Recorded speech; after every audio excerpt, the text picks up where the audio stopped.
Doctor, Hello, hello, hello. doctor. Hey there. Hi, Arcadum. Hey, bud. You can tell he's already upset with me. I'm Wait, really not. upset. It's okay. Sounds like you seem positively giddy. What? Why would he be upset with you? Okay, let me get this open.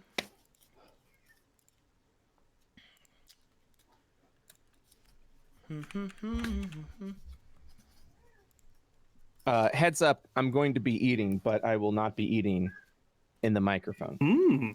Describe As the I'm- taste. Congratulations. Brett. As I am a professional. Omega lol. Omega lol. All right, let's get all this open. I'm having a Wawa meatball sub Wow. with Parmesan Wawa? cheese and Wawa provolone. is like a restaurant / convenience store. It's pretty good. Oh, You get amazing subs at 4 in the goddamn morning. That's Wawa. It's pretty good. Mm-hmm.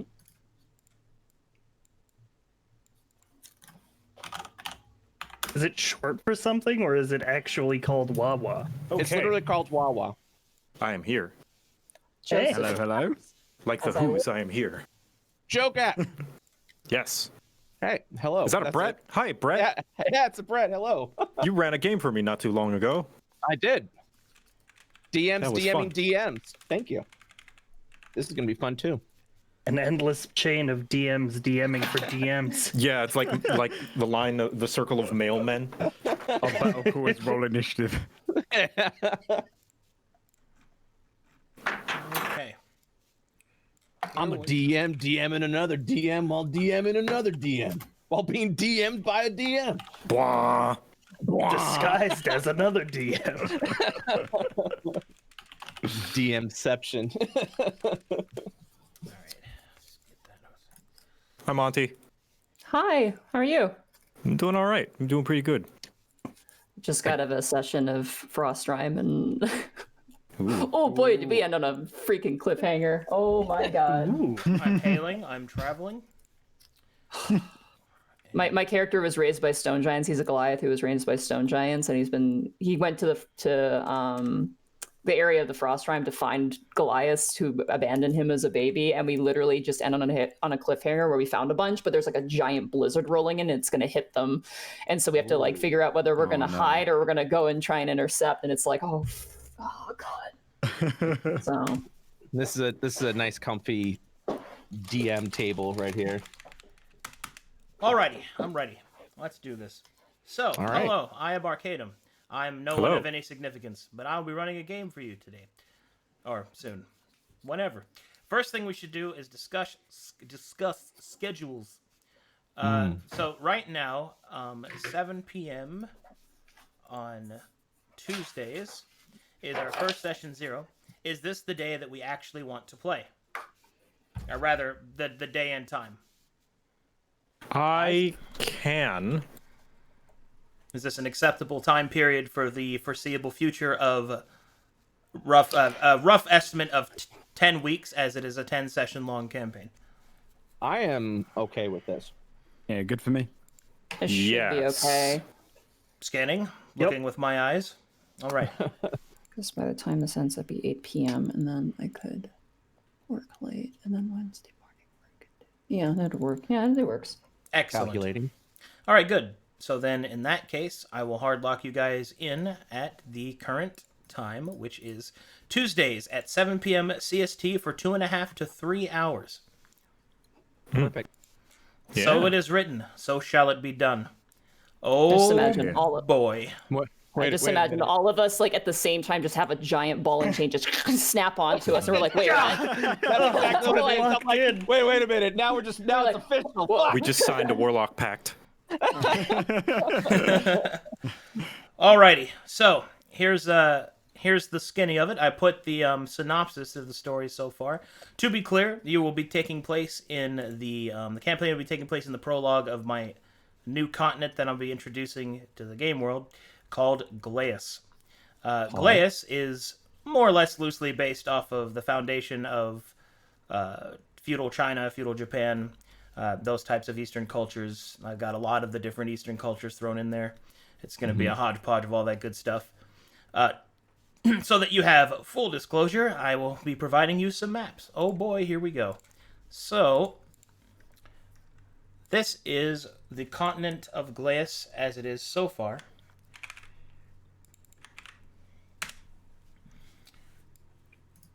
Ooh. Open that up.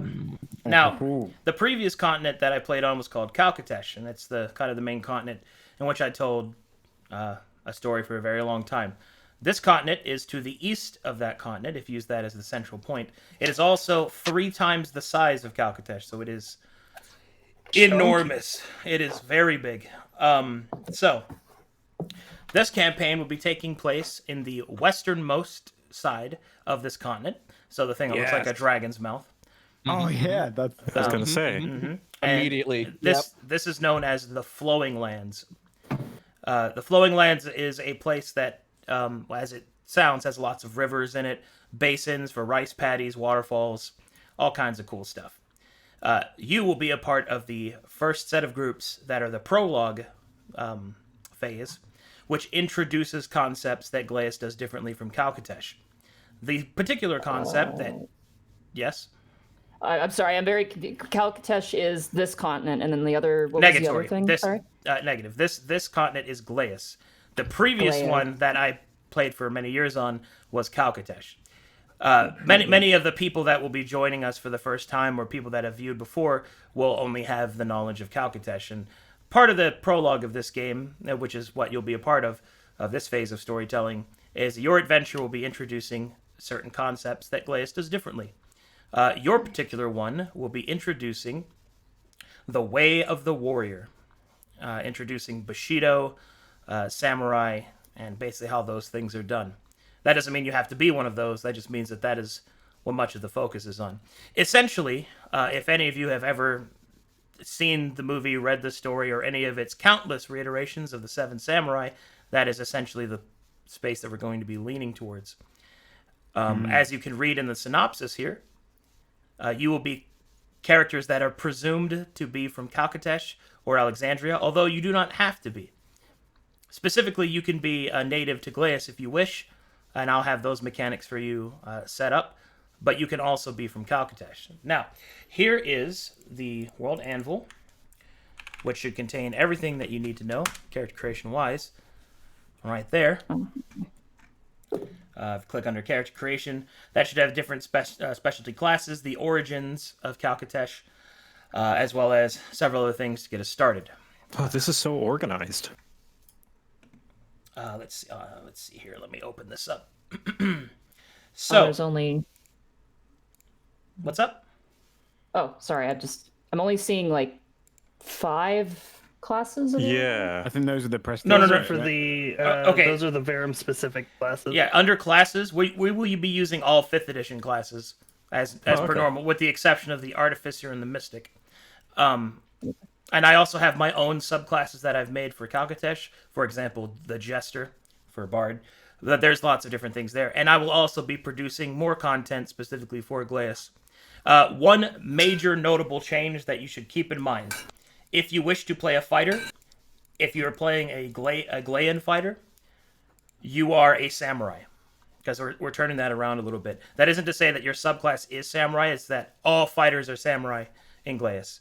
And what we'll be doing instead is that the fighter class will be reworked, that your subclasses will be the different order, the samurai order that you belong to, if you are a Glaeus fighter.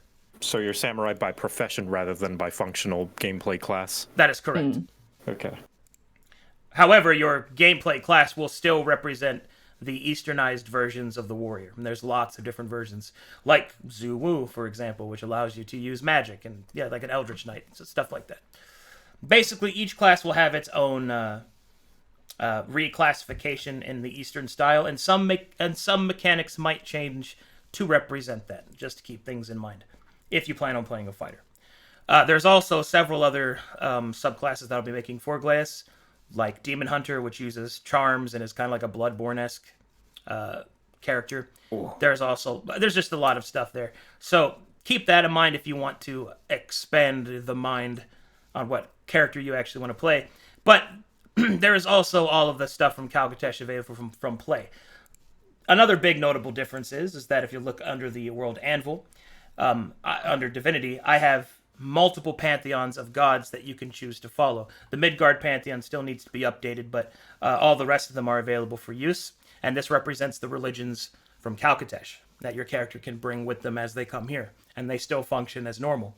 However, the major spiritual outlook of Glaeus is not in traditional gods and pantheon, but rather the yokai that live there, the literal spirits that accompanies the world. So, and there will be specific, I guess you could say, specific mechanics to support that kind of religion. But there is still, regular religion for your characters as well. It should be noted that if you follow one of the traditional deities, there are two benefits that you get from that. The first one is the lip service, which is if your character is simply a follower of that religion, you get a skill. If you are a member of the clergy, which means you're either a paladin or a cleric or one of the super subclasses that are religious based, you will also gain the stat bonus. And there's lots of information there about the different gods and what they mean and all that good stuff. Mm-hmm. Let's see here. Let me go ahead and get your statistics stuff out. Also I have a number of feats that are custom made that you can use. And then we'll have to talk about origins, which if you are from Calcatesh, I'm getting ahead of myself. There are 3 things that you choose when you make a character. There is the race, there is the class, but there is also the origin. Because in the way that I run things, where you're from and the life that you lived there, basically your backstory, has a mechanical value that is representative of the origin that you choose. So if you look under origins, you can see that there's Khrazix, Dalton, Bloodwave Bay, so on and so forth. Those are the main origin. And each origin has a sub-origin which gives a more specific benefit. For example, Khrazix is the land of the dwarves in Calcatesh. So if you are from Khrazix, if you were born there or spent a lot of time there, or developed your training there, or whatever specific classification of that you'd like, you get a +1 to Constitution because you grew up there or you were developed there. You also gain the proficiency at survival, but depending on where in Khrazix you're from, you get yet another benefit, such as, let's say you lived amongst the highest peaks with the peak folk, then you get acrobatics, and then you get advantage on not falling. So on and so forth. Mm-hmm. Let's see here. Any questions so far? I have several, yes. Oh, okay. Well, let me finish the spiel and then we'll go back. There's one more. What's up? I was gonna say this might actually it should be fun. Sorry, keep going. Sorry. Oh, okay. As for races, there's also many of the races are available, so don't really feel limited by that. If you look under lore, specifically in the World Anvil, you'll see regions and languages. Languages is a way that you can learn more about the different languages that you might speak if you are from Calcatesh. If you want to know about the races, then you can go to the actual race page there, and you'll see that it lists out not only their statistics, but also a little bit of information about them. To be clear, there are a couple of races here that are not in the standard 5e. Most notably, I have my own version of the Dhampir, there's the Siren, Kuatoa, things like that. Take a little Gandarino with that if you wish. Mm-hmm. Let's see here. Let me go over the Glaeus stuff real quick. So for Glaeus, I will have the following races available. I'm still working on the mechanics, which should be done today. The Hoask, which are like yak people. They're like, think Tauren, basically, but not full Minotaurs. They're more human than they are animal. The Gekoi, which are lizard folk, but they're geckos, and they're like climbing, soft, wet scales, stuff like that. Terran, which are bat people, which have wings on their arms. The Yozai, which are the product of the union between a human and a yokai, produce a Yozai, which is a human who doesn't have arms in the traditional sense. What they have are manifested spiritual arms that represent their yokai parent. There is the Glean elves, which are wait, they function similarly to normal elves, except that they literally have nature infused in them. So they're far more primordial. And there is the Whitewood, the Greenwood, and the Reedwood elves, which will have different statistics and backstories. For human, there is going to be 4 different human subtypes, depending on which kind of human that you are in Glaeus. Northern, Southern, Western, Eastern. It's based off regions, and they'll have minor differences. And then from there, you'll have your clan origins, which is the same thing as the Kalkateshian origin system, except it's based off of Glaeus instead. To be clear, all this is only relevant if you wish to play a native to Glaeus. The choice is completely up to you. And those mechanics will be filled out today, so you'll have things to look at with your eyes being open. All right, let's see. Let me get you the stat array, because I use stat array. Can I ask just a few questions before we continue? Sure thing. What is the tone of this game? So, like, this isn't, silly, goofy, haha, episodic? Is it, like, kind of anime-esque, where it's kind of, like, has funny moments and is serious? Or is this, like, Lord of the Rings, pretty high fantasy serious? Glaeus is lower fantasy than Kalkatesh is by 1 step on the tech level, which essentially means that they, what's the best reference I could use? Probably 1 tech level above Lord of the Rings in terms of that. But as for the tone, the tone is... I mean, you play whatever you'd like. I mean, the tone is going to be serious, but that doesn't mean there can't be silly. Okay, so it is kind of in a middle ground. Okay. Yeah, just do whatever you like. Middle. I'll adapt to you. Cool. And the synopsis should explain at least what you can expect. Also, if you'll notice underneath the synopsis, I have exploration, social, and combat. Those are percentages that you can expect to encounter. Now, those aren't hard, like, encased in stone percentages. Those are just simply what I have pre-prepared. Your own actions can, of course, change that. So this 10-session campaign has about 20% exploration, 30% social encounters, and 50% combat, because it is combat-focused. But that doesn't mean that has to be that. It is up to you, and your actions will change that. But that's just what the foundation is. Estimation. Much appreciated. Second question. Yeah, go ahead. What level are you wanting us to make characters based off Level 2. Level 2. Okay. Ooh. Third question, kind of in the same vein. What would you say is, like, because we have combat, social, and whatnot, what would you say is the combat difficulty of this game? Are we Curse of Strahting it, or are we frolicking in meadows? Give me hard mode, Arcadum. Well, to be clear, it is dynamic. I will say, since you are a group of experienced players, we will probably skip the tutorial phase that I normally give to new groups. So we will start with the presumption that you understand what you're doing, and therefore I will challenge you appropriately. We will have dynamic scaling. I will say, as one extra caveat, while the difficulty of the campaign is by no means stacked against you, the enemies are mostly humanoid, and therefore they have the intelligence, preparedness, and organization of humanoids. So, if you are not careful or misstep, you could face an encounter that you might find difficult to succeed in, because your enemies are not fools. So Know when to run.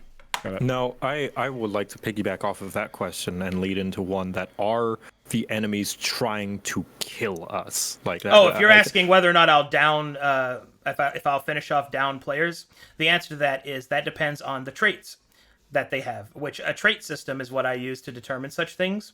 And the trait that you're looking for to answer that question is the Ruthless trait. Now, the Ruthless trait is always announced whenever it is active, whether at the beginning of the combat or whether or not it is activated through, story, game mechanics, whatever. But essentially, you will have a warning if an enemy will finish you off when downed. Otherwise, enemies will not try to finish off downed people and will move on to more active threats. However, big caveat here. If they are not, as I said, video game creatures, if you go down and stand back up, they might decide to make sure you stay down and knock you out. Things like that. But generally speaking, if you're worried that if I down the fighter and then I just attack him and kill him, that will only happen if the enemy has the Ruthless trait. All right. Just wanted, to know in reference to how attached I should feel with my character.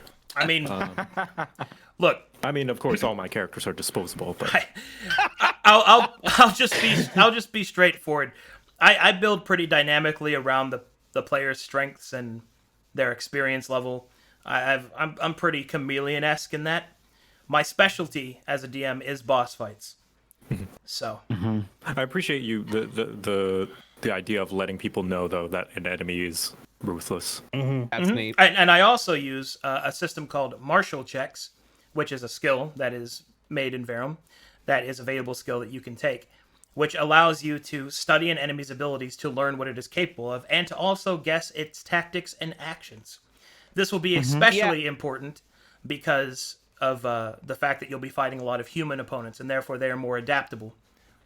Or humanoid opponents. Can you tell me, I'm a little embarrassed, can you tell me more about martial checks? Because when I was running the Hunters of Io campaign, I was like, you can do a hunt check. This allows you to study on your monsters and get meta information. And Naomi was like, so why aren't we using martial checks? And I was like, what's a martial check? That's probably just because they've just played with and known of. With you, yeah. So the idea is basically this: the martial skill is a skill in the game that I have made that essentially represents your intuition, your combat experience, and your ability to apply that in a meaningful way. Now, that doesn't mean that like wizards can be identified with martial checks. That takes Arcana, but the introduction of the martial check introduces the ability to learn about your enemy using your skills. It's an application of skills in combat. So I'll give you an example. At the beginning of each of your turns, you are given one free application of the martial skill, or any skill that you're using as a subsidiary, depending upon enemy type. Once you use that, you, depending on how well you roll and the enemy's traits and so on and so forth, you can learn what abilities it has, special interactions with those abilities. You can answer a question like, how would fire affect this creature or affect that ability specifically they're using? Those things are answered through the pseudo-meta mechanic of using the martial check to represent value in the roll. It's also a way for your character to apply their innovation in the middle of battle as well. I like it. Is that wisdom based, or is it? The base is wisdom based, but like I said, there are subsidiary skills that can be used to replace it, such as if you were facing a magical creature like a griffin, Arcana. you could use Arcana instead, which is not a wisdom based skill. Okay, cool. And that's basically the way that it is set up. Now, most of them are mental, though. There are a couple of exceptions, but the idea is that that's basically how it works. And that will tell you things like, this is what this ability does, and it gives you a full description of what it is. And you can also learn how this works before you actually see it in combat. Therefore, you can prepare for it. Oh, sorry for interrupting. Can we ask for like meta information about the creatures, like how many hit points it has or things like that? Hard meta, no. Good. Anything that will be told to you through the guise of what your characters know through a narrative sense. Okay, cool. Now, granted, because I want to keep things smooth, even though you can prevent it in map tools, I don't. You could just scroll over the creature and see its HP, but I trust that everyone here is a big boy and girl and wouldn't do that. Or at least use it if they accidentally do it. Gotcha. I also don't care because it actually doesn't change anything. Not really. So suddenly the creature becomes ruthless, and you're like, "Fuck!" I'm coming over there anyway. No worries. I am a role player through and through. Anyway, yeah, of course. Yeah. Anyway, the point is that's kind of how those mechanics will be used, and traits and the use of those mechanics is how you will be able to translate fights. I will say that, like I said earlier, boss fights especially are my specialty. So I look forward to seeing you participate in them. Oh boy. Oh boy, oh boy. And I get to skip the tutorial level. Smiley face. Yes. Anyway, Bring it on. Deep dive. the point is, that's what you can expect. Combat difficulty will be dynamic to your characters. So don't feel like you have to make a Munchkin min-max optimal character, although that's not really that big of a difference in 5th edition anyway, but don't feel like you have to do that in order to participate, because that's not how it's going to work. You guys make the characters that you want to play. Everything else will be designed around you, so don't worry about that. 5 clerics, amen, let's go. That would be sick, and I have No, a I'm lot. kidding, I'm kidding. Well, I have a lot of support for clerics, so I mean, kidding. I planned on rolling a cleric, so I have like 10 domains custom made for I those was gods. planning to Nice. fill. But I was planning to fill 2 on the filler. nice. I Anyway, feel like an asshole when I'm like, I'll be the cleric. You're No, like, no, dude, I'll be whatever the being the party needs. cleric I'm like, is wait a like- minute, no. clerics are Open the sick, door man. for us. I'm happy with that. Who said they were going to be the cleric? Sorry, just to clarify. Second, Who said they were going to be the cleric? Brett. Oh, Brett, hello. Raccoon in the corner. Hi, how's it going? Hello, Eating trash Yeah, right do we now. want to do? Yeah. Does everyone have ideas and wish to share so that we can like figure out what we want to group up as? I had an idea for like I was either gonna do fighter or maybe draconic bloodline sorcerer. I don't want to do druid or fighter because I've played those recently, and right now I'm currently playing a fighter. So those two are kind of nixed off my list, but I have a few different things I'd be willing to play. I want to be an old, like a very old, but also a kobold. I want to be an old kobold cleric in like big old samurai full plate armor, just trying to make love it that. on his own. I love Yeah, that. I can't wait to see a samurai kobold. yeah, That's amazing. That works for me. yeah. I don't know what it is. I have been attached to kobolds as players recently. It's so fucking weird. Hey, kobolds are the best. I get that. Yeah. By the way, hello everyone. I'm Joe Fudge. Just because I know that this is the first time we've been in a call properly, just so to differentiate between. Hi. us. Hey, it's good to meet Oh you. yeah, hello. Joe Hi, Fudge. guys. I'm getting hit on all sides. New people, a bunch of lore stuff, and I'm like, I'm like, it's like my first day at university all over again. I can't handle it. I already know all the lore and mechanics, so I'm just sitting here in the corner. You're our Yeah. specialist. So if I could It's good to meet everybody. If I could ask how everyone prefers to go by, I know Brett and I know Monty. Joe, how do you prefer to go by? Joe would be fine. Joe? Okay. Well, I will be Joe Cat so that we don't have to. Yeah, that sounds good. Okay. Yeah. I'm gonna call you turns. Joseph You take Joe's Patterson. Joseph Catterson. It's my favorite thing. And Sci-Fry? Is it? Sci-Fi. Yep, that's me. Is that? yeah. Do you go by Sci-Fry? Sure. No. call What's you- your preference? Can I call you? Yeah. Can I just call you can- Psy because I'm pretty lazy when it comes? Yeah, to you can call me Sci. You can call Okay, me cool. Sci-Fry. You can call me Sky-Fry, Skir-Fry, Stir-Fry, Discount Sky-Free. my favorite I like one is stir-fry. my favorite one is discount Cloud Strife. Well, I'm getting a new OC Aw, arcade, and this dude. one isn't blonde, so you know not- what? You know what? You know what? Cloud Strife is now discount Sci-Fi. Okay, don't take that. We did it. We did it. Hey, to be fair, being discount Cloud Strife still pretty good. That's pretty high Pretty tier. decent. I've never even played Final Fantasy VII. Oh yeah, everyone else I know, but Monty Side, nice to meet you. I'm Hi. go by Brett Ultimus, but you can call me Brett. My name is also Brett because that's how I roll. I'm so lazy Good that I'm name. like, Good name. don't call me by a second name. This is my name, but also this is my name, so you're good to go. Okay. Well, I'm thinking. Oh, I don't know what to play. I'm At first, I was. spoiled for choice Same. right now, I'm and really I'm spoiled like, for choice. If you oh have my any God. specific questions to help you whittle down any answers or choices, I can help you, of course. If there's any character that you would I have- like to make, I can also help. I have a question Yes. that I feel is pretty important to my character that I'm making.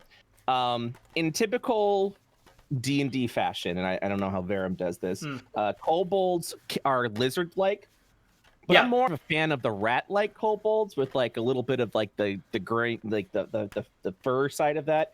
Am I able to? I don't care. There Okay. is rat folk on this list. I don't know if you saw that. There are rat folk, if you want to be those. No, I If you want to be a reflavored kobold, that's fine. I don't mind. Cool. Statistically, they'll be the same, so it doesn't matter to me. You all Yeah. bleed Like the same. dog kobolds. How much sun are we dealing with? Probably a lot, I'm assuming, right? I'm just gonna be a grumpy old kobold the entire Well, time. the till idea sun's out. the idea behind it is that you will be outside. I mean, yeah, but Mm-hmm. it is called Dungeons and Dragons for a reason. So there's probably going to be times inside as well. If you want to be a kobold, that's just something that you'll have to learn to play around. Of course. Also, and this is just my final note, and then I think I'm done asking Ooh. questions. There was recently an errata to kobolds that got rid of their stat penalty. Do you honor that errata? I don't use the stat penalty because I think it's dumb. Okay, cool. You want to be a kobold? Be a kobold. Oh, my brain. Not just like it would switched. help you anyway. -2 to dexterity. Who fucking cares? Oh god. Now that I know that there's like it's not just strictly to this one continent, I'm like, you just opened Pandora's box and I'm drowning right now. So I know I'm now in a position where I'm like, I want to The be yokai race with the elemental arms is really, No, I kept my head really down coming appealing. into this. I Probably was shouldn't like, tell them about the other planets. Oh no, don't. Guys, did you know that if we cast Fireball in the right place, we can go to a space whale? I've Stop it. heard of this. I've heard of this story. I've heard like Arcadum. I must admit I've seen only little snippets of your campaign, and I like your running style. But the one thing people kept telling me when I was like, hey, I think Baru's going to be part of the honey campaign. They're like, don't give him Fireball, and I was like, what does that mean? And I looked and I went, oh buddy, oh no. I can't believe if you manipulate the kobold cleric into the corner of the inn, you can clip through the wall and get it immediately to the final credits of the arcade. Oh, dude, there's How a can we speed run this? it's funny you say that. There's somebody that actually wrote a speedrun guide through the story of Verum.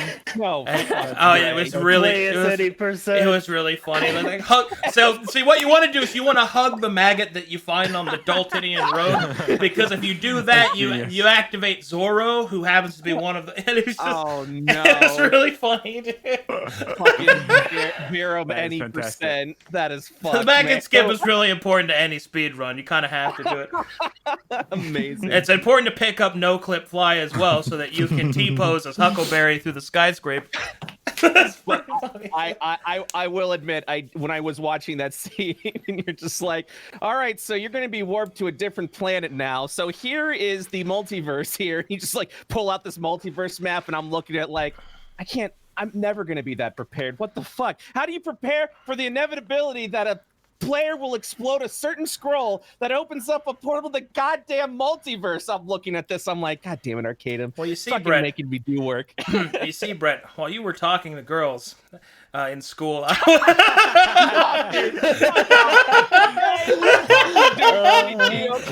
how dare you? while you were Well, you making were- friends,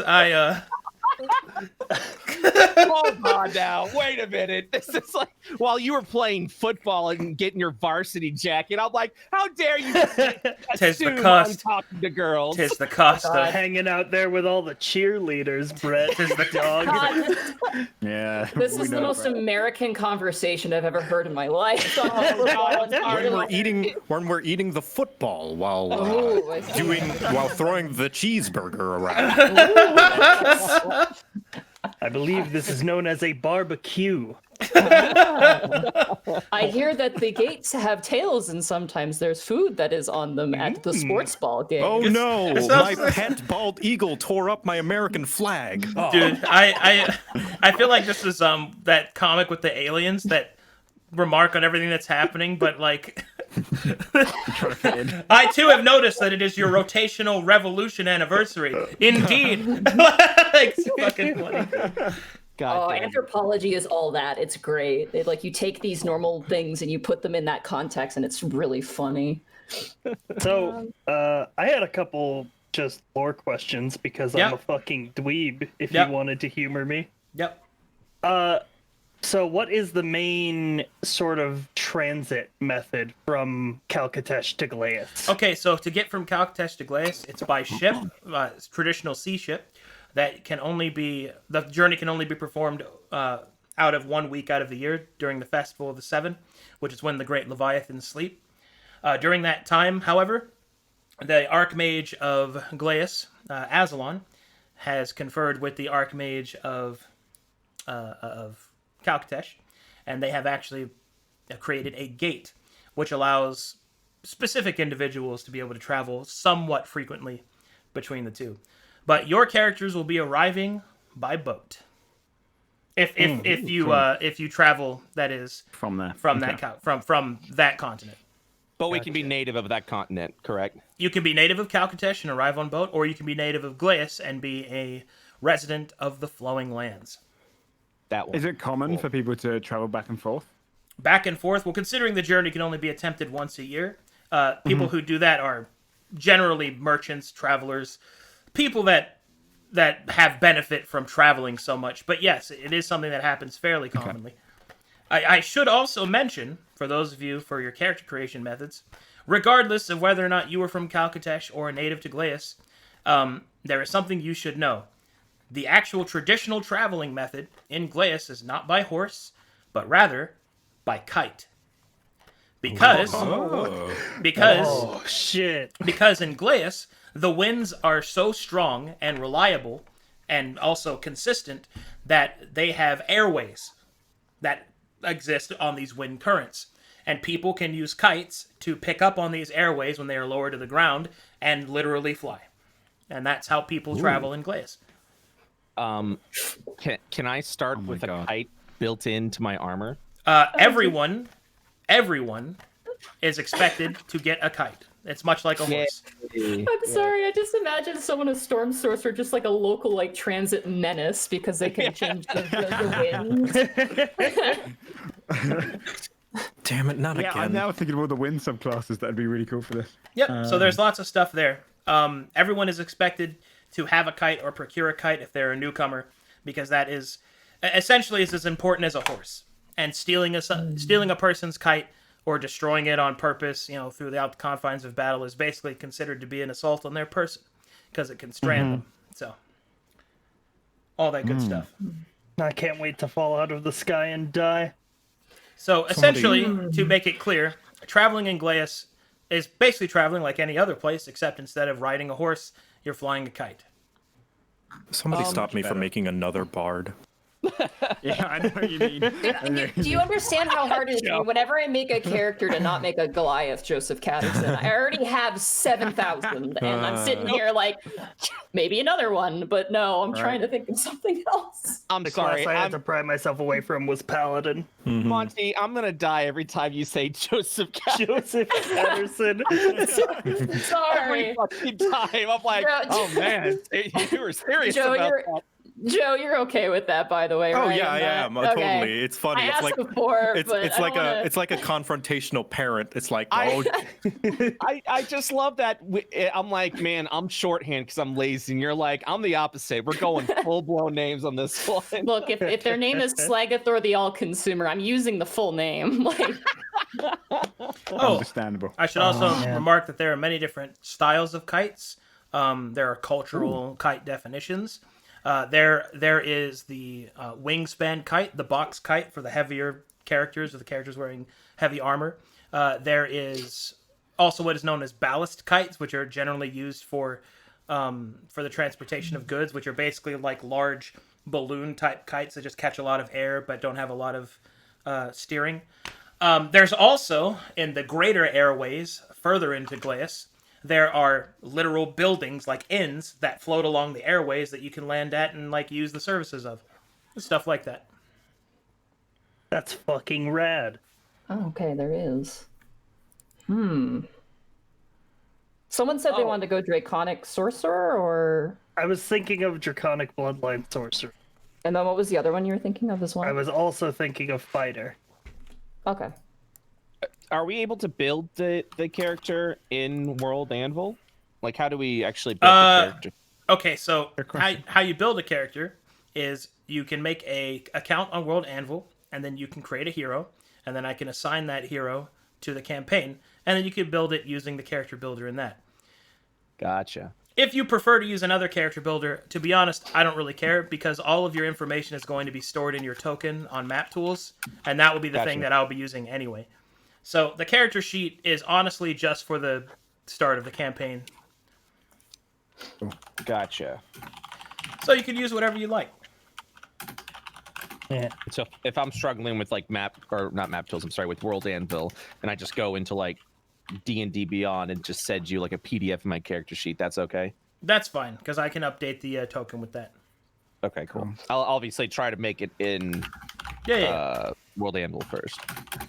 Also, you might have noticed that I posted something in the DMs here in the little Yeah, group chat. I'm That- looking at that madman. Those 3 things are your stat arrays. Those are your attributes. And I have 3 selections: the specialist, the madman, and the razzle dazzle. Fucking razzle dazzle. Give him the razzle dazzle. Who here's actually gonna choose the razzle dazzle? I have This done is it gonna- every time I've played. Really? Yeah, that's tempting me. Uh, Like the bard in me is going razzle dazzle. I mean, so if you're far. going bard, yeah, that's fair. Yeah. Oh, I'm so torn. I I'm was just trying to thinking nix about what I don't Madman. want to play. Yeah. You know what? I'm I'm gonna down step with out of my choosing comfort zone. Madman. I'll pick a monk. I'm gonna step out of my comfort zone because I normally don't like monk, but like reading up on it, it sounds really cool. I'll I mean, grab this things is out the of the sky. setting to play monks. yeah. For sure. Monka. Arcade, do you allow Monka. unearthed arcana stuff? Monka. do I allow the what now? Unearthed arcana stuff? A case-by-case basis. Okay. Yeah, careful with that stuff. It either is I sleep or it's like redonkulous. Oh yeah. Every time someone's like unearthed arcana, I'm like, well, you're getting. Well, it I might played be early some Unearthed changes. Arcana. I played early Unearthed Arcana like Artificer, and I've never been more bored in my Oh my life. god, the one with Oh, the thunder no. cannon. Yeah, that one. It was. I had one of those in one of my games and it broke everything.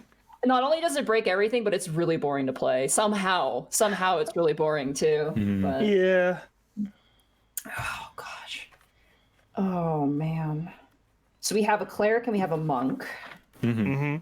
What domain were you thinking, Brett? Huh? What? What you got? What domain were you thinking for your Oh cleric? man, I've been looking at them. If there was some sort of like vision domain or some sort of like site domain, like custom site domain, I would have selected Ooh, that. 'Cause Twilight. I like the idea of like, wait, is there a Twilight domain or are you just? Yeah, or- Twilight that's in domain Maze just came Fighter. out. It came out in Tasha's, Tasha's, yeah. right? Oh yeah. Oh yeah, I Arcadum, I know you. I haven't included all of Tasha's. I yet have not. because there's a lot of reading. I have not included tosses yet, but I'm not opposed from you doing it if you really want to. Okay. I like the idea of playing like a blinded kobold, but I think that'll be really hard to like pull off in a custom setting. So Well, I have a blind fighter subclass, so if you want to do that, that is not out of the question.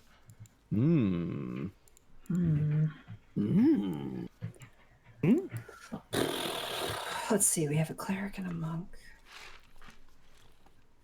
There have also, of course, many Verum domains and the gods. You can choose any of them. Monkey.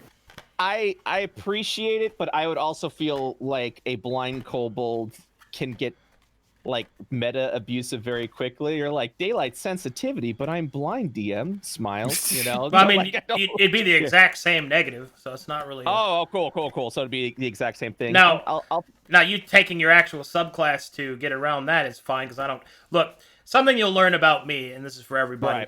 Right. I'm not scared of anything that you want to do. People overuse the word overpowered. I cut my teeth in 2nd edition, and I played Pathfinder professionally. The things that I have seen would wither lesser minds.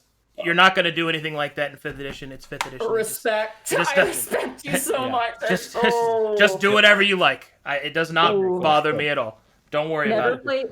Never play Pathfinder with computer engineers is my advice for anybody. wow. Oh. Anyway, sorry. Oh God.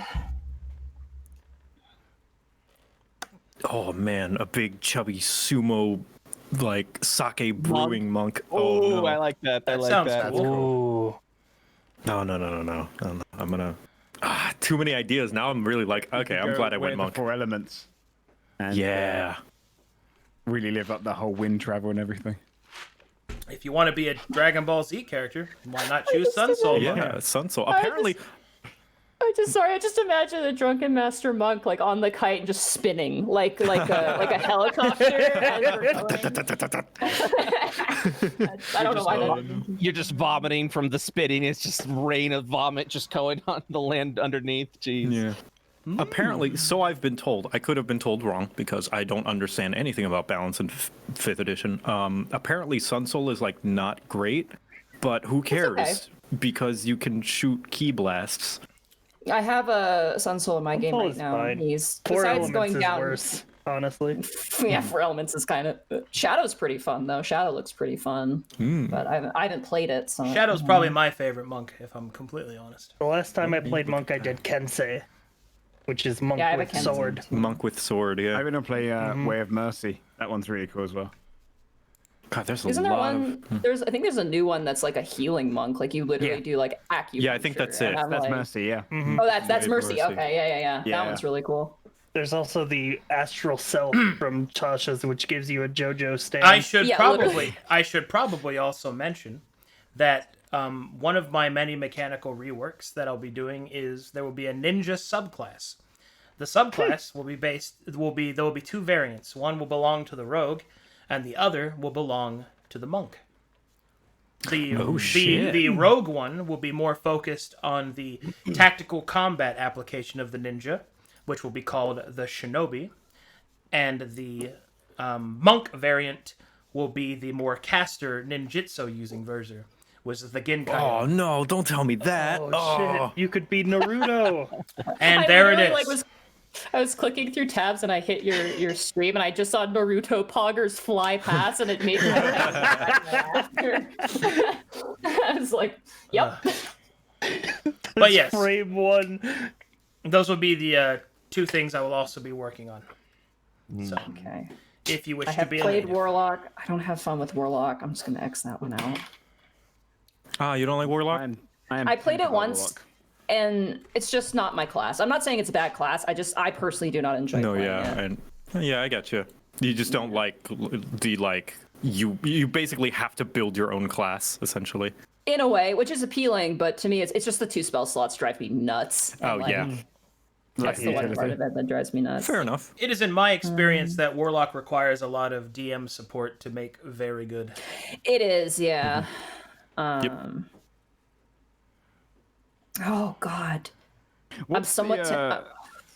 what's the climate like where we are? So Where the we're going? the continent, as I said, is massive. The climate you will be in, specifically, Yeah. will be, it will be temperate, but it will be far more leaning towards moist and heat. So like rainforest kind of stuff. Essentially, you'll be on the more tropical side of China. Oh, okay. So like Thailand and stuff like that, I think. Hey, I'm from Thailand. Yeah. Yes. Right. So you're gonna be looking at different seasons, like a wet season, a drier season, things like that. Lots of mosquitoes, lots of snakes, Oh no. lots of elephants. Get ready to have that manure smell stuck on your upper lip forever. Dude, elephants smell awful. I've never even thought about that, but it makes total sense. Yeah, really? I never really thought about the smell of an elephant, huh? So I'm curious about these fighter reworks that you're doing, Arcadum. Is this like overhauling the entire class, or So is this this is just the- making for new for, subclasses? for the Glean fighter, it works like this. I take base fighter, and then I separate it. The base fighter for base 5e will be Calcatesh. For Glaeus, however, all fighters are samurai, and then the subclass they choose is their order of samurai that they are. Gotcha. That's how it So, works. So, doing one to of be those, clear- you would have to be a Glean native. Yes, or trained by one.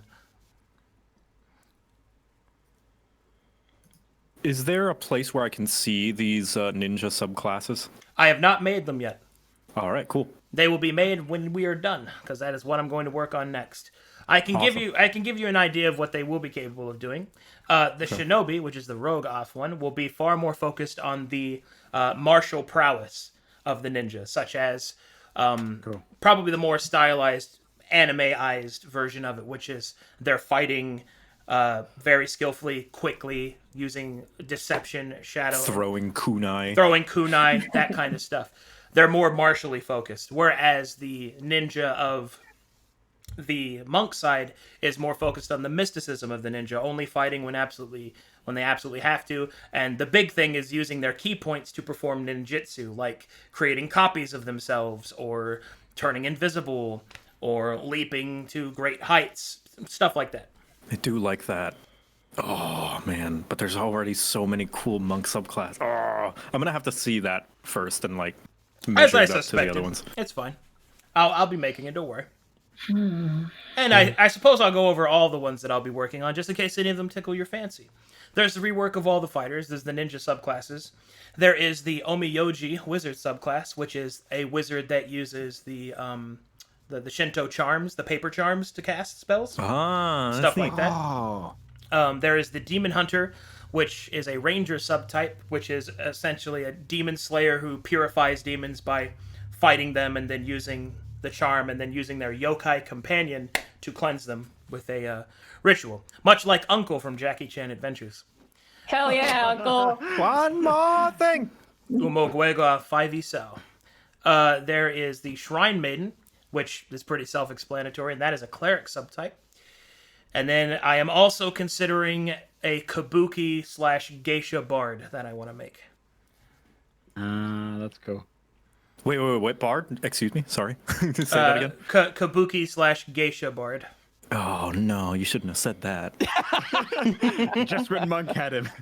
Joe Cat's ears Old perk up. habits Excuse die me. hard. Bard is also my favorite class, so I feel you on that one. No, Yeah. no. This is my chance to step out of my comfort zone. I'm gonna try something different. Joe Fudge, Cyphery, do you guys have any idea what you're thinking about playing? I'm just trying to narrow down because I'm gonna be real. I'm interested in the Galean fighter subclasses. Cool. Yeah, I I'm could very hear. much across the board. Not to put pressure on you guys. I'm just wondering. Just saying. Yeah, no, I no, could I'm in hear. position with you. I could hear your struggle, Monty. Yeah, I'm really struggling. like, right oh, now. I don't know. I'm tempted by Warlock, but I'm also tempted by Druid and all sorts. Quick thing about Warlocks leans in. Shit. So if you play a Galean native, you will not be able to choose from the traditional patron list, which I have my own patron list for Calcatesh, by the way, so feel free to peruse that to your leisure. But if you play a Galean Warlock, like a native, your patron will be a yokai specifically. And that will be different from the other patrons because you can literally go visit them. They exist within the mundane world pretty commonly. Whereas the other patrons, you have to go through a lot of extra steps in order to actually meet them. So, okay. for example, excuse me. So, for example, there is the Golden Bear, which is a yokai that produces wealth and strength through wealth, and that's kind of like their whole thing. It's like a golden owl bear, and that's that yokai. And then if you followed that as your patron, you could literally travel to that clan's lands and actually go and visit your patron who gives you your power. Things like that. But That is cool. anyway, those are your choices for patron if you're a Galean native. Otherwise, do whatever you want. The one that was So- tempting me was Genie Warlock quite a bit. But I don't know how you're feeling. Joe has been wanting. I'm gonna call Joe out on this one. Joe's been wanting to play a Genie Warlock forever now. We're all obsessed with it. I was in his chat earlier today, and he was talking about exactly that. Oh, I mean, it's just literally bring it the up one. every week. He brings it up all the time. Okay. I've got support for that too, so no problems. He was like, "Oh man, that Genie Warlock, but only That 10 Genie sessions." Warlock, though. If you want Yeah, to be like- question. a Djinn Warlock, I will have support for that for you. But you'll probably want to be from Calcatesh because that's where the Djinn are. So Interesting. Question: Yes. What end level do you expect for us at the 6. end of the session? 6. Okay. Hot damn. Finally get past level 4. Monty, what are you looking at the moment? I'm struggling right now so hard right now. I'm gonna say, actually, when do we have to I- pick by? I have I thought of a if I can use the revised Beastmaster and Tasha's, I'd like to play a Beastmaster maybe. Ranger. If not, some sort of dedicated spellcaster, I wouldn't mind either a bard, a wizard, or maybe a sorcerer. But I'm also tempted with rogue. I've never gotten to play a rogue long term. Oh. I've only ever gotten to play one like in one-offs because anytime I join a long form game, There's it's always always a rogue. taken. Yeah, there's always a rogue. Always a rogue. But Last game I played, and I played a rogue, and I was like, I shouldn't be doing this. Like, it was just Yeah, it so- feels like cheating, doesn't it? Yeah, It it feels does. a little seedy. yeah.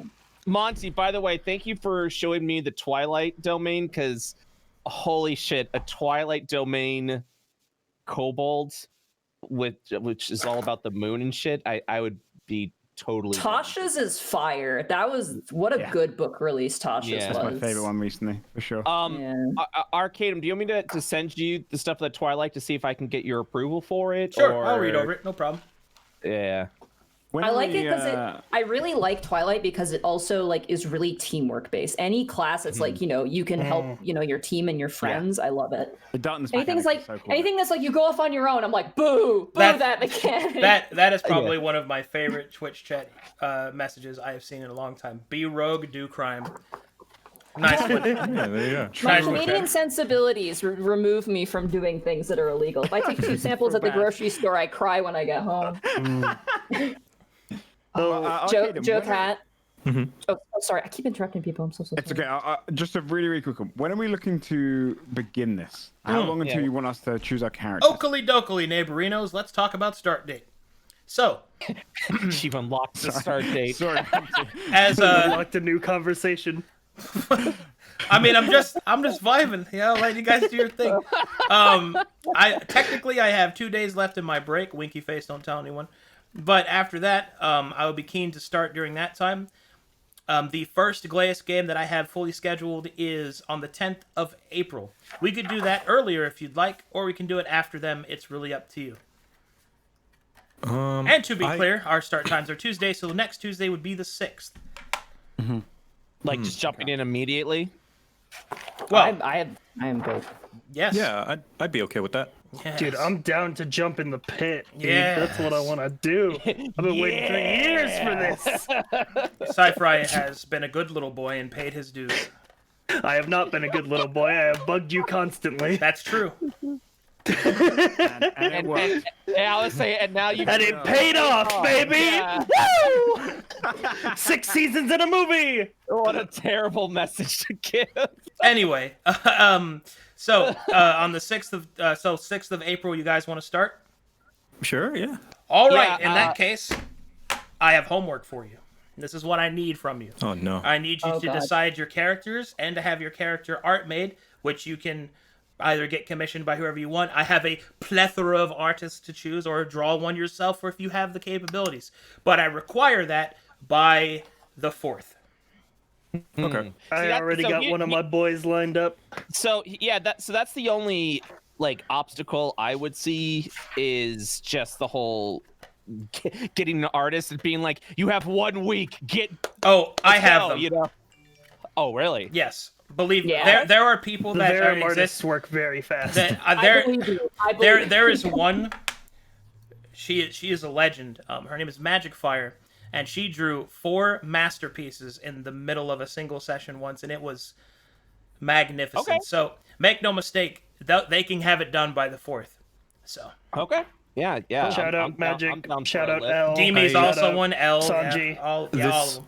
This Okay. this pasta tastes stale because I don't see any sauce. Very well. As you wish.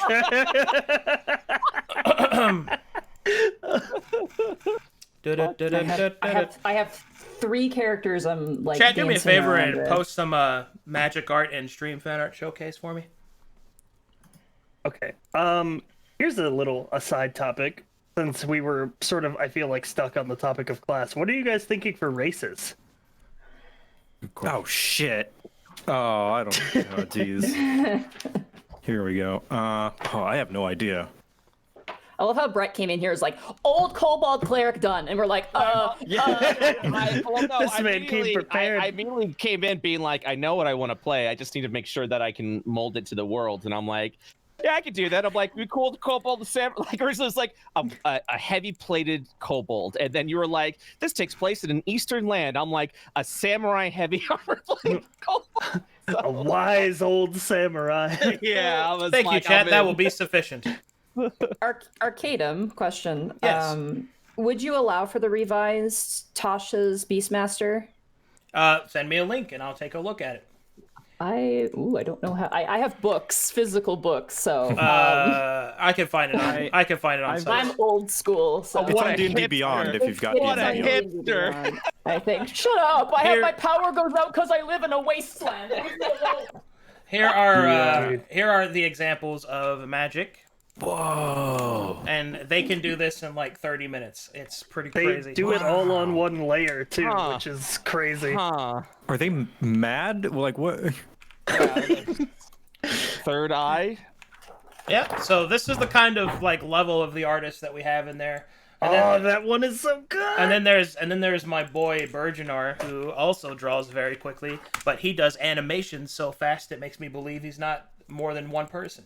Oh damn! I love that design. That's so cool. But yes, If you need artists, I got them. So many of them. Hey, who was that first artist? I'm gonna Magic DM them Fire. there. Magic Fire. Okay, give me one moment. Are we allowed to bring on our own artists, or Of do you want to course, specifically you go don't through you don't one? have to. You choose whatever it is that you wish, champions. I'm specifically having my art done by someone from my community because I know there's a lot of Verum artists. Yep. I'll probably get Jack to do I that. just need to make sure that I have them all by the 4th, because one of the things I plan on doing is incorporating them into their tokens. So I need art to represent that, so I can get your tokens made. Monty, I can get you. In addition to that, I also plan on doing a new methodology introduced to me by the Myriad and other such people, which will give your characters an animated presence on the actual D&D screen. So whenever you talk, it pops up and they talk. They literally talk when you guys talk. Oh in yeah, Discord. yeah. That little like. And that's the thing that I want to incorporate in my new overlay. Instead of having you guys use the control space speech bubble function, and I think it'd be way easier. So I'm getting that made, and I need to have custom art made for all of your characters in time for that. So Oh my god, you're turning me into a VTuber against my will. I just wanted to get the stat blocks to it, and just because it Oh shows yeah, I the got that on the second one. I've got calculations. this on the second one. Oh, you do? Okay, sweet. Yeah, Thank you. So just Yeah, yeah, Yeah, if you think about it, that overlay thing, it's kind of like discount VTubing because like it reacts to your talking and it's just like a nice little avatar. Oh wait, I've seen this. You can play this. I don't care. Oh, okay. You have seen this. Okay. Yeah. Gosh, now I'm really torn. I have 3. Maybe I'll get your guys' opinions. A human. Just help me, please. Okay. All right. Okay. A human Beastmaster Ranger who really loves animals. Okay. A Tabaxi Lucky Cat Rogue. Oh, Or- like You know, those like those golden little cats ones with the yeah. Yeah. And then you know the one, Joe, the Goliath wizard I have, but I really want to avoid playing another Goliath if I can. I think I'm more leaning on the other 2, to be honest. I think that's probably the better one. So I like the Lucky Cat flavor, but you know, I don't know. Ranger's always like a fun all-arounder. Pardon me, Should be Monty. fun. Hi. You said you like Beastmaster, yes? Might I interest it. you in my Veramese version of the Beastmaster called the Scale Caller that calls lizard lizard friends? I want dog. Oh, all right then. But Oh no! Sorry, DM, I wanted a dog. yeah, That's yeah, cool. Monty, if you wanted an opinion, I think the flavor of the Lucky Cat is tastier. I Is mean, tastier. Oh, I was thinking of having the human Beastmaster Ranger have like a mask, kind of like Kindred-esque from League of Legends, a little bit with a bow sort of theme, and then have like a Shikaku Inu, I think, which is a really Oh really cute yeah. dog. Oh, you could give him like an Oni mask or something. Oh. I was gonna give him the little thing they put around the neck, like so the rope. You know, the rope that they put on stuff. Yes. But it's like a summonable thing, right? That's the difference between like that and a normal the normal Beastmaster subclass. So Yeah, but that's just me. You're asking me to pick your tie, and that's the tie I think is fancier. But you're down to pick the tie that you wish. Monty, may I just pitch that lizard is only scaly dog? well, yeah, but listen, I can feel heat. By the way, one of my friends who's an absolute scaly, I can feel the eyes on the back of my neck right now. But True. Brett, don't just know. to counter that, didn't you say you want to play a furry kobold? Ooh. Wait, that's true. Wait, what? Like Ooh. a furry? Yeah, of course. Like what? Yeah, if I remember, the Eastern version of kobolds are like dog inspired. Yeah, there you go. Oh wait, hold on. Are you pitching that I'm gonna be Monty's pet? Because I am not down for that. No. I am seasoned. I believe they were making an inclination at hypocrisy. What do you mean hypocrisy? I'm just saying that lizard is scale like dog. There's nothing wrong with that. You're a furry lizard. I think I'm gonna go with the ranger. I'm kind of just thinking about it now. Okay. It could be really good. So wait, Mostly ranger, because We got a cleric, a monk, and a ranger. and then you're looking at fighter. I'll go full spellcaster. That's cool by me. It's interesting Hell yeah. though. This will be one of the rare cases that you do play the more typical races, Monty, because you usually I play the know. more monstrous ones. I'm always a Goliath or something else. It's weird. I never. So I played was, human. wanna be a I was monstrous curious race, do you? because I usually go human, but I know there's a lot of new races also being put into the mix. Mm-hmm. So I'm curious on everybody else's race choice. I have played a human once before. His name was Reese Spoonwither, and he was a wizard. And I played him once. Spoon with her. I was very proud of that name. That's good. I like that. Oh, I have to go to the bathroom real quick. 2 seconds. I feel like the D&D luck out gods are there. looking down at me in shame because I'm not playing a Goliath. I already have like 5, man. I gotta slow down. Could I? So let's say hypothetically, if I were to go a Warforged monk, and let's say hypothetically I went Way of the Astral Self, where they like summon extra arms. Could I flavor the extra arms as the like Warforged arms detaching like General Grievous style? Rocket punch. Oh my. Oh, badass. that sounds cool. Oh shit, dude! 2 I hope arms so. split into fucking. That'd be so cool. Just a We have to add a reflavoring. cough. There's I mean, we're all DMs here, so I mean we could just allow Yeah, it. right? yeah. Yeah, I'm down for that. Oh yeah, Yeah, democracy of there's DMs. a special version of Warforged in Verum called Taltican, which are Oh. like made more magically than mechanically. Hmm. So they're kind of closer to golems, but made of metal. Oh wait, never mind. I forgot he went to the bathroom. I'm dumb. Yeah. Yeah. Oh, people in chat are saying Warforged are not in Verum.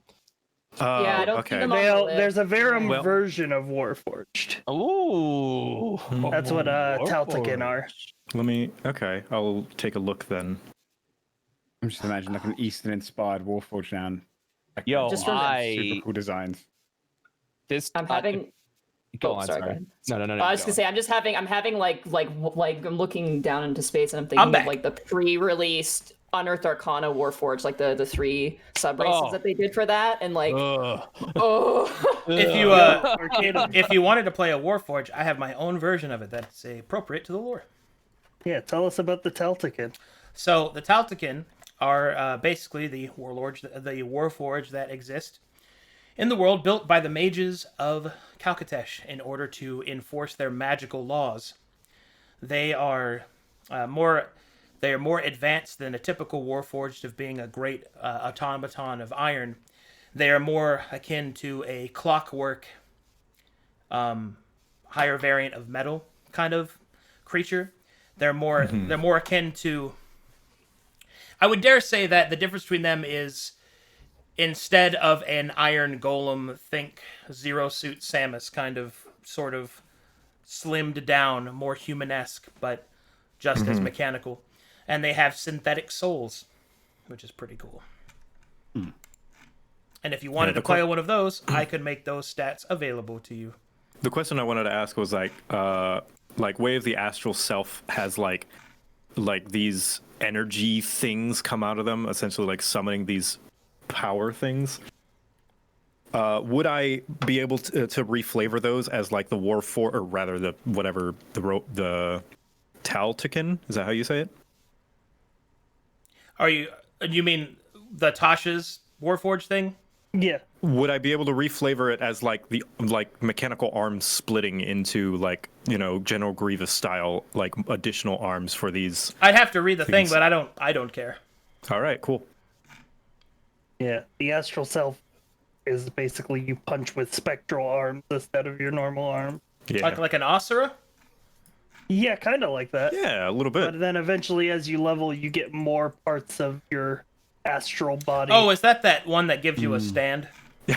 Yeah, That's what okay. people keep saying. Oh, I don't care. Okay. Oh, but I like General Grievous robot. That sounds cool. We have to have like a guy like named like slightly like Kenobi, but like slightly tweaked just to avoid like trademark infringement. You can take the swords of other samurai that we kill. They'll make a fine General addition to your collection. Kanabi-san. The general of the shinobi. All right, so my kobold's going to be named Kin Nabi. So then I was a ancient admiral in a lost war. That's good stuff. I am. Oh God, I have to name this character. The most difficult part. That's the hardest part. So let's see. We got a kobold, warforged. I've already selected a name. I feel bad because I'm the one person that goes in. I'm like, here's what I'm making. Here's my character's name. What do you need from me? And everyone's like, I had a character in mind because there was a character that I played in a game 4 years ago, but never got to finish the story of. So I'm reflavoring him. So I have a name and appearance already, but I don't have Who that anything is? else. His name is Sunder. Okay. And when I played him in Dungeon World, and he was a class called the Immolator, which had firebender powers, which is why I was looking at Draconic Bloodline. Nice. I think, Is they're there releasing like anything- I think they're releasing a Phoenix sub. Sorry, completely off topic. I think they're releasing like a Phoenix subclass. I think for Sorcerer or something of that kind. It's kind of interesting. Ooh, Yeah. that won't be the next. God, I don't know book, that'll be the anything next about Tasha's. I should look into it sometime. one. Oh, you should. There's So there's good. some really nice stuff in Tasha's. Like I'm playing a Rune Knight right now, which is also in Tasha's, and it's amazing. It's a I've got really, one of those really in my well party. balanced. What Oh, level are it's you? so fun. That it plus do? you Oh, basically dude, it's the best. you have runes and they basically empower your weapons, your armor, however you want. But then you also have this ability where you literally go up a size, like you Mario. You take the mushroom and you Whoa. grow a size. That mixed with a sorcerer that knows enlarge reduce is stupid and really fun. Wow. Strippin plays one of those in my campaign, and he plays a polar bear. Oh. It's like little race we invented, and when he becomes large, he's just this massive bear rune knight. It's so cool. That's badass. I like that. Arcanum, do you have any deep lore with kobold, or am I allowed to like? Okay, add so my own costume? here we go. Depends on well, I mean, if you want to go into it, but kobolds essentially were the offshoot of the Dragonstorm whenever the dragons were first banished from Dragonstar, because how things work in the universe here is dragons as you probably know them, the arms, legs, wings, traditional westernized dragons are all from another planet called Dragonstar. During the time of the war between the chromatic and the metallic, a small contingent of dragons attempted to escape from the eternal purgatory of battle that the Dragonstar dragons suffer from, and with it they took a piece of the Dragon's Storm. After escaping from Dragonstar, they came upon the young world of Verum, and from there they attempted to challenge the Imperial Empire of the Elves for control. The ensuing battle against the elves and the dragons meant that dragons attempted to reconstitute themselves into the world. And as such, they tried to create an army that could fight the elves for them. The first prototype that they made were kobolds. However, they considered that a failed race, as it was far too meek, although it could breed very quickly. So instead, they created a breedable, powerful race that also had a short lifespan, so they would never have to worry about them rising against them. And thus, they created humanity. Oh, I thought you could say Dragonborn. That's cool. Negative. Yo, I'm humans 1.0, baby. But yes, that is what the kobolds You're the beta are. test human. Yeah, the beta Oh human. god, we fucked up this human. It looks like a tiny dragon. What happened? Yes. And that is essentially how kobolds were first made by the Dragonstar dragons. Now, there are different versions of kobolds that exist depending upon which of those iterations, because whenever the Dragonstar dragons created the kobold race, they took a piece of the Dragonstar and infused it within the first few of them. But doing that means that they and their reflective Dragonstorms with the other dragon types, because they all kind of share the same dream in the dream realm, which more on that if you want to know. But there are the Lenorms, which are the natural-born dragons of Kalkatesh. And then there are the Eastern dragons, which are the sons of Hizagori and a bunch of other stuff like that, which I haven't really revealed that yet, but The idea behind it is that all dragons, no matter what kind of dragon they are, all share the same dream in the dream realm, and that is where the dragon storm is. The dragon storm being the collection of all of their souls. So, when a dragon is born, they are born with the ancient knowledge and memories of all the lives they lived before. That's why dragons are born wise. They're born knowledgeable. And slowly they begin to remember and remaster these powers as they grow in age, which is why dragons are so formidable of opponents even when they're young. But that is what a kobold is. A kobold is the first attempt by dragonkind to make a suitable army, and then later, whenever the dragon storm was failing and began to die, the dragons attempted to find suitable vessels to store themselves in by turning kobolds into dragonborn. Interesting. Oh, I like that. But that is what the kobolds are. If you want to add some other stuff, I don't really care. Okay, cool.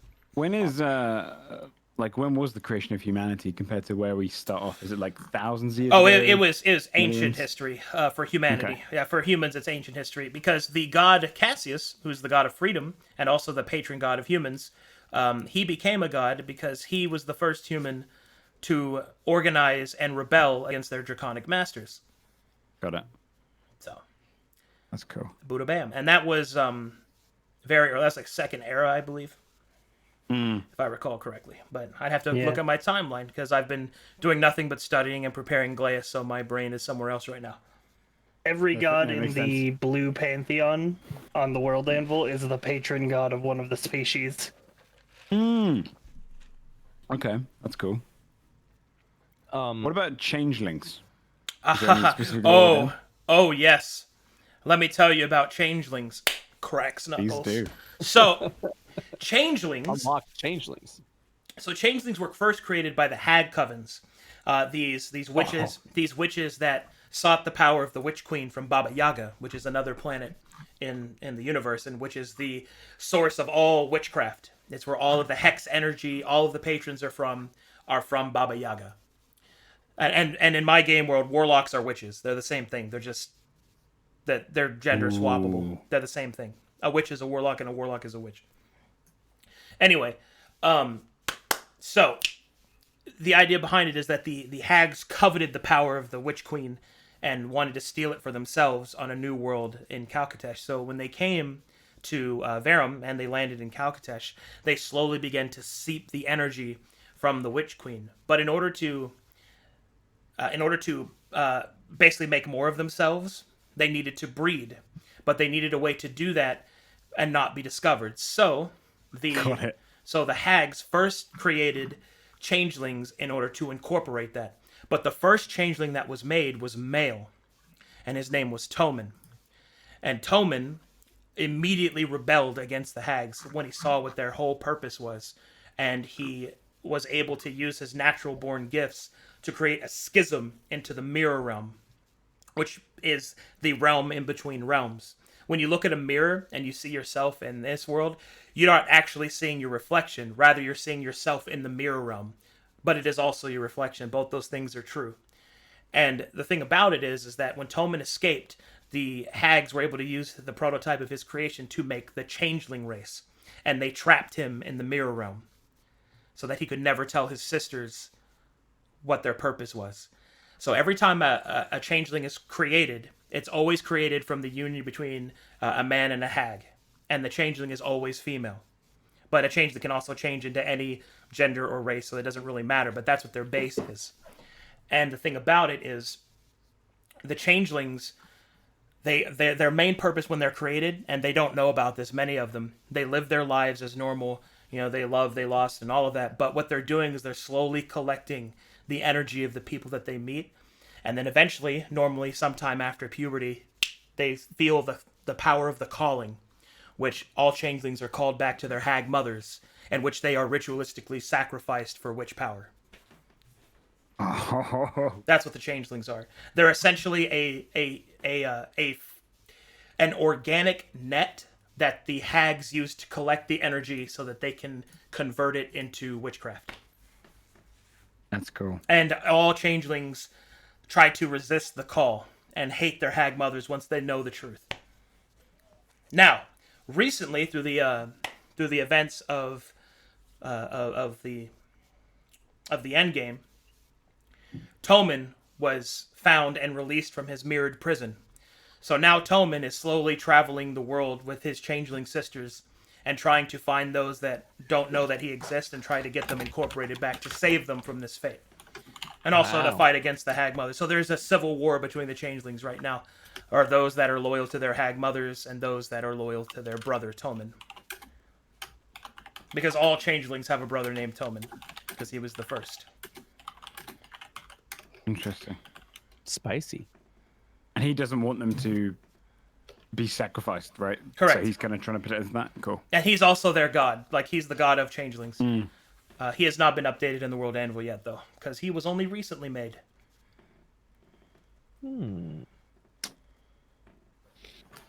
He's alive. A chat room's freaking out because they all thought he was dead. He's not dead. Sorry, just an aside. My artist is messaging me back. Do you want a full body piece or just do you want a headshot? As much as you want to give me. I would prefer it Okay. bigger the better, but it's really up Okay. to it's up to you. Yeah. So in Map Tool, you have your token, which is like the zoomed in art, and then you have your like portrait, which can be like a full art that appears when you hover over it. Question, Mr. Arcadum. I have Yep. a question. Are you allowing the recently released Unearthed Arcana races, so like owl folk, rabbit folk, fairy? If you wanna be one of them, just let me know, case by case basis. I'll find a place. Okey-dokey. I'll find a place for them because they probably already exist, or they're similar to something I already made. Like for example, any of the animalistic humanoids, like rat folk, owl folk, kitsune, anything like that. Those are called skinwalkers in Verum, and all skinwalkers, all those character races fall under skinwalker, which is the melding of human and an animal essence, and all of them are the children of Gazinarok, the god of animals. And also, There's also the cursed. a fairy race already. There's sprites. They're in called the Verum. Sprite, and they are awesome. Which you can find under the World Anvil, under races, under Fae. Okay. Would the party be cool? Oh wait, how do you handle alignment? I believe that your actions dictate your alignment. I pay attention to it, but you are not enslaved to it. That's Sorry, just reminded of my character's chaotic lawful. What? well. I was thinking about trying to like build like a like when I say alignment, just kind of get the mindset of it, and actually a lawful good kobold. Sounds good. Yeah, that's what I was thinking about. Yeah, no problems here. Arcadum is basically put your money where your roleplay is. Yep. Yeah. I mean, But I don't have any money. adventurers, by their very definition, are exceptions to the rule. So, if you want to be, and also kobolds aren't naturally evil in Verum anyway. They are naturally chaotic, but they're not naturally evil. Yeah, not. And when I say lawful good, I mean like actual lawful good, not asshole lawful good. Hey, man, it says lawful good, not lawful nice. But you do whatever you Yeah, want. I would argue Batman is a nice That's asshole lawful good. That's one of my favorite alignment discussions. Is what alignment is actually Batman. But and in regards to Verum, play whatever you want. All right. Now I'm debating whether to be a tall, hot rabbit man or a small, cute rabbit boy. All right. Lola Bunny with a twist. What would be the male name for Lola? Lars? Lars Bunny. or Joe, or Joe. Just make it literally Joe. Or no, Jack. Yeah, Jack's a great name. For a bunny. Jack Rabbit. Yeah, Jack Rabbit. Feels Ooh. good. Clap.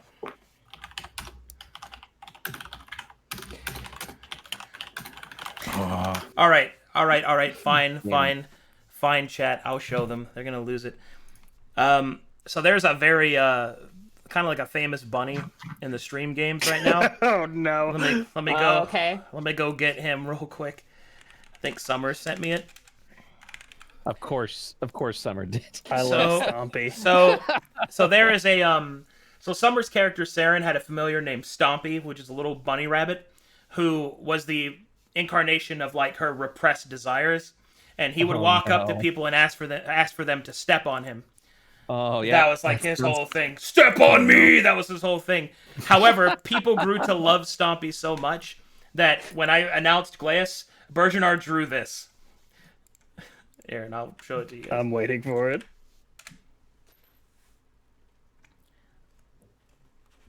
Oh, that actually looks really cool.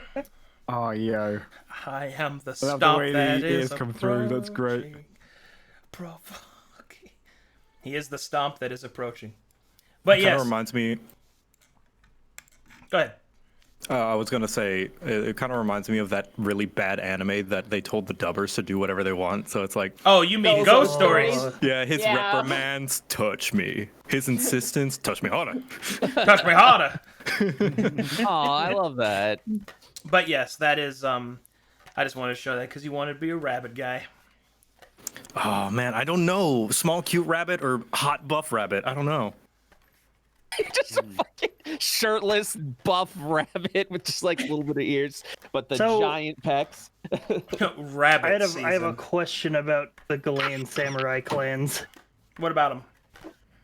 Specifically, I Orders, know you that mean? they're not fully written, but like, if you could give me a rundown of them just in terms of fighting style, specifically if there's any Okay. people So- who work magic or elements into their fighting Okay, style, okay. that would be dope. So the orders for the samurai are going to be Easternized versions of the subclasses that already sort of exist. So you're going to have Tatami command Toketsuki's commander, which is what the battle master would be, who fights with a war fan. Pretty cool. There's gonna be like what is it, a Wuzia, I believe, which is a mystical fighter which uses Chinese martial arts with yokai power, so that's Eldritch Knight. So basically there will be the same subclasses that exist, but they will be changed and they might be mechanically augmented. So if you want an Eldritch Knight, there will be an option for you. Okay, so if I want to be a fighter who also has the power to shoot fire, I can play Eldritch Knight. Sure. All right, it's settled. I'm gonna be super tall, buff, hot as hell, bunny boy. Okay, since now we are sort of into that regard, so Joe Cat will be Rabbit Folk, which you're gonna have to give me the link to that.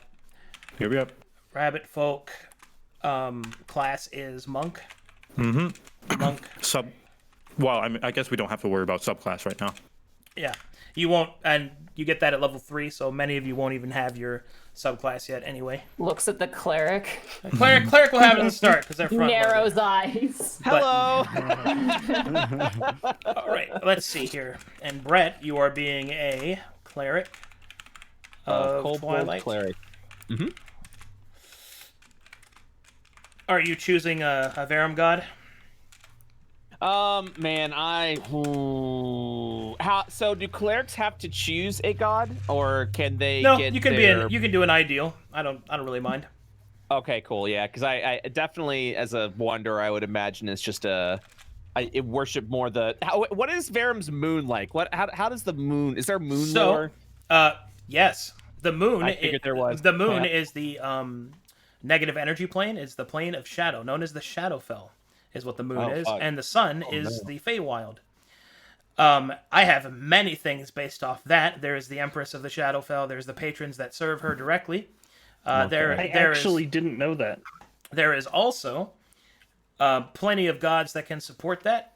Like, for example, the god of travel, Wandox, oftentimes uses the moon and the heavenly sky to dictate that. There's also Kahili, which uses the moon and stars, who's the goddess of the sea. There's lots of different things you can use for that. It's really up to you, champion.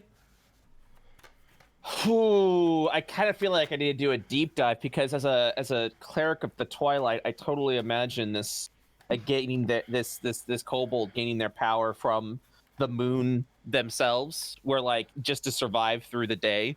Because as a kobold, I would imagine just wandering through the day is kind of an uncomfort, and so to do that, I would imagine they would gather their power from the moon to kind of sustain themselves while they wandered around during the day. Is in your world, because you mentioned the moon is of like the shadow, correct? Like the shadow plane or like It's the the negative Shadowfell. energy plane. Mhm. Yeah. Do you view that as like shadow or Shadowfell necessarily needs to be like a source of evil, or is it just like it's just Well, people fucking living their lives? The thing about it is it's less it's about the natural forces rather than it is heat, because the Shadowfell is entropy. Entropy is not necessarily evil; it just simply is. Yeah, sickness exists, death exists, withering exists, all those sorts of things.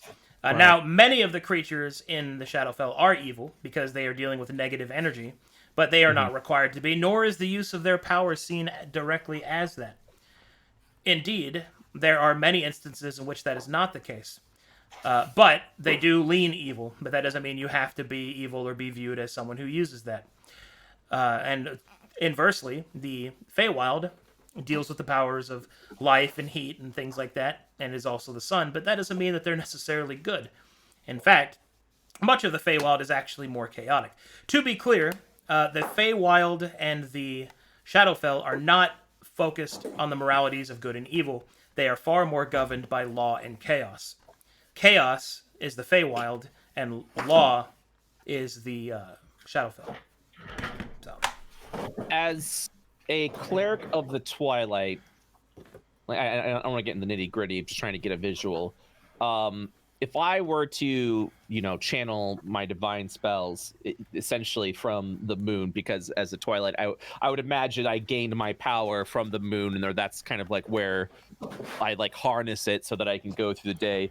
Would there be like a visible, like, as I cast magic, would people look at me and be like, that's some negative energy shit. I don't feel good about that. Or like appear like any other cleric spell. First of all, they'd have to actually have knowledge of magic to even begin to have that conversation.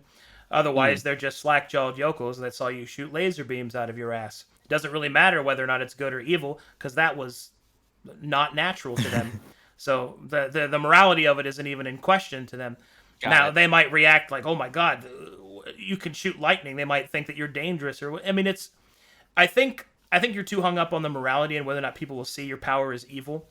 Okay. Because the idea behind it is that they're more likely not going to know what it's from, and if they are trained, then they'll be able to see how you use it. And ultimately, what you choose to do with it is up to you. You can flavor your power to be however you like. I don't really mind. Okay, cool. So like how the real world would react to magic. Yeah, exactly. I think it's just more of like I since my character is probably going to be a loner in the beginning or has been alone for a while. A lot of it is just based off of survival, so it's more of like, how do people respond to kobolds in general? Are they just whatever? Am I allowed in like civilized areas or towns, or am I just like rooted out? Yeah. Well, to be clear, there is no reason in the way that you have described your character that you would not be, as lizard folk, which is what they're going to see you as, regardless of what you actually are. Lizard folk or animal folk exist quite a bit in a plethora of places in Glaeus, so your race isn't going to be uncommon. Your following the moon is also not going to be uncommon, because many of the denizens there will worship the yokai of the moon. In fact, you're far more likely going to be mistaken for someone who summons the power of yokai than the power of the moon, more so than anything else. Okay. So, perfect. Yeah, so it's just more of like, it's like someone's like died on the streets and I go to heal them. It's more of like, would my character do that, or would there be? Because I feel like there definitely is like a fear element of like, I'm not some badass trying to walk around. If I'm by myself, a lot of it is just a necessity of survival. So okay, cool. I'm just trying to get a visual. yeah, I think you're good. Yeah, understanding of my character. Don't worry about it, champion. Okay, so cleric. Monty is a what now? Human Beastmaster Ranger. Human ranger. Beastmaster. Are you going normal or are you going variant for that sweet free You just feat? asked me if I want to be a useless brick or if I actually want to play a game. You know what? Fair enough. Yeah. Are you going to be a native or are you going to be a Calcatesh? I'll have come from somewhere else, but I might have been there for a bit. Like, I All haven't right. lived there, but I've probably been there for a bit. Works So- for me. There are some human variants for Calcatesh, such as the Illithari. If you want to have psionic latent power. I'll hard pass on that. I do not All like right. psionics. Neither do I, but they, Ew, they're Scion. translated to Never something mind. else. Let's see here. My DM homies hate psionics. Yeah. I only dislike it because I find it unnecessary. There's already right? magic that That's exists my that does biggest- that. But hey, it doesn't matter to me. They all bleed the same anyway. Let's see here. Hey, so I looked at rat folk, and is there like a rat folk, in case I do decide to switch to rat folk instead of kobold? I went to your Verum rat folk, and there's like, all I see is perception and sensory, the standard 5, and I'm humanoid, and that's all I see. Scroll down. Oh, there's a scroll down? Am I that dumb? Wow, I'm that dumb. Sorry, continue. My apologies. Winky face. Real quick. Right, I was The thinking the same thing. the thing where you said specialist, the madman razzle dazzle. Those are the different point arrays, Those are the stat arrays, yes. stat arrays. Okay. There you go. Okie dokie. I have them. Thank you. I read sneaky, and I thought it said stinky, and I was like, I don't want to be stinky, dude. It is- Fuck. Specialist I is have- so tempting. I actually have 2 rats. They're not that stinky. They're I actually very know. clean. That's why I was like, Yeah. why? Yeah, that's why I thought I was so confused when I thought I read stinky. All right, and Joe, what are you being? Rabbit folk monk. Joe, not Joe Cat. Sorry. Oh, sorry. Oh, sorry. This is gonna happen a lot. This is Joseph Catterson. Mr. Fudge. I am most leaning towards Genie Warlock. Okay. Weird question. What are mimics like in your world? Which kind? Lol, what? Like a chest mimic. Oh, like Different okay. So the literal aberration of mimic. Yeah. Well, they are actually a conclaved race for the underworld. They exist down there, and they move up to the surface to hunt or to serve as spies for the other underworld races. They are very rare, and there's not very many of them. But yes, they exist as normal mimics, but they don't have to be chests. One of my particularly favorite stories is a mimic sword. Very good. Okay. I've got a weird backstory idea, but I don't know how I'd get into fruition at the moment. You got it. What about race? That's where the weird backstory. You got ideas it. come from. All right. Another question. My apologies. So I am kind of looking at rat folk now, and I'm wondering if that'll fit my style more than a kobold would. Do you have any lore of rat folk that I need to? So the rat folk are skinwalkers, which skinwalkers are all kind of, their ancestry is marked into lycanthropy. Lycanthropy, which started off how the skinwalkers worked, but eventually became diluted into the actual races that exist because of it. But in the beginning, many years ago, within the Third Era, the god Gezinarok, the god of animals in the Green Pantheon, saw the industrial age begin to start in Calcatesh, and decided to attempt to put a stop to it by basically launching a campaign with his druids to slow it down. However, John Wagonrunner was one of these titans of industry and all that kind of stuff. That there's a lot there, but I'll save you. The TLDR is that he performed what Gezinarok viewed as crimes against the Green Pantheon, and as such, he was cursed as the first lycanthrope because of his dislike of wolves. And therefore, John Wagonrunner became the first werewolf. And it was from his lineage and the lineage of those that he infected that the other were creatures began to infest Dalton. Over time, however, the curse began to be diluted. Children began to be born that had the lycanthropic blood in them. And slowly over time, the skinwalker races began to emerge, which were those that had both animal and human features and were in control and fully willed. So that's where the rat folk lineage is from, and your were ancestor was simply a were rat. That's how it works. Gotcha. Man, because I like the kobolds. I definitely am. I feel like I'm leaning more towards kobold, but I also kind of like I said, I kind of like envision like more the rat like kobold, which I know you said would be fine. Lore wise, is that something that we could work at? Like maybe like. What do you need? Like. Well, so I'm thinking that's where I'm like, so I was like I think I appear more rat folk, but I like the kobold background. I think is the big thing. So, but you said I could be like a rat like kobold, and that would be okay, like with fur and stuff like that. But maybe with like. I am perfectly fine with you reflavoring a race to fit the aesthetic and the story that you want to tell. I don't mind. Cool. I'll find a place for it. Awesome. Thank you. I appreciate that.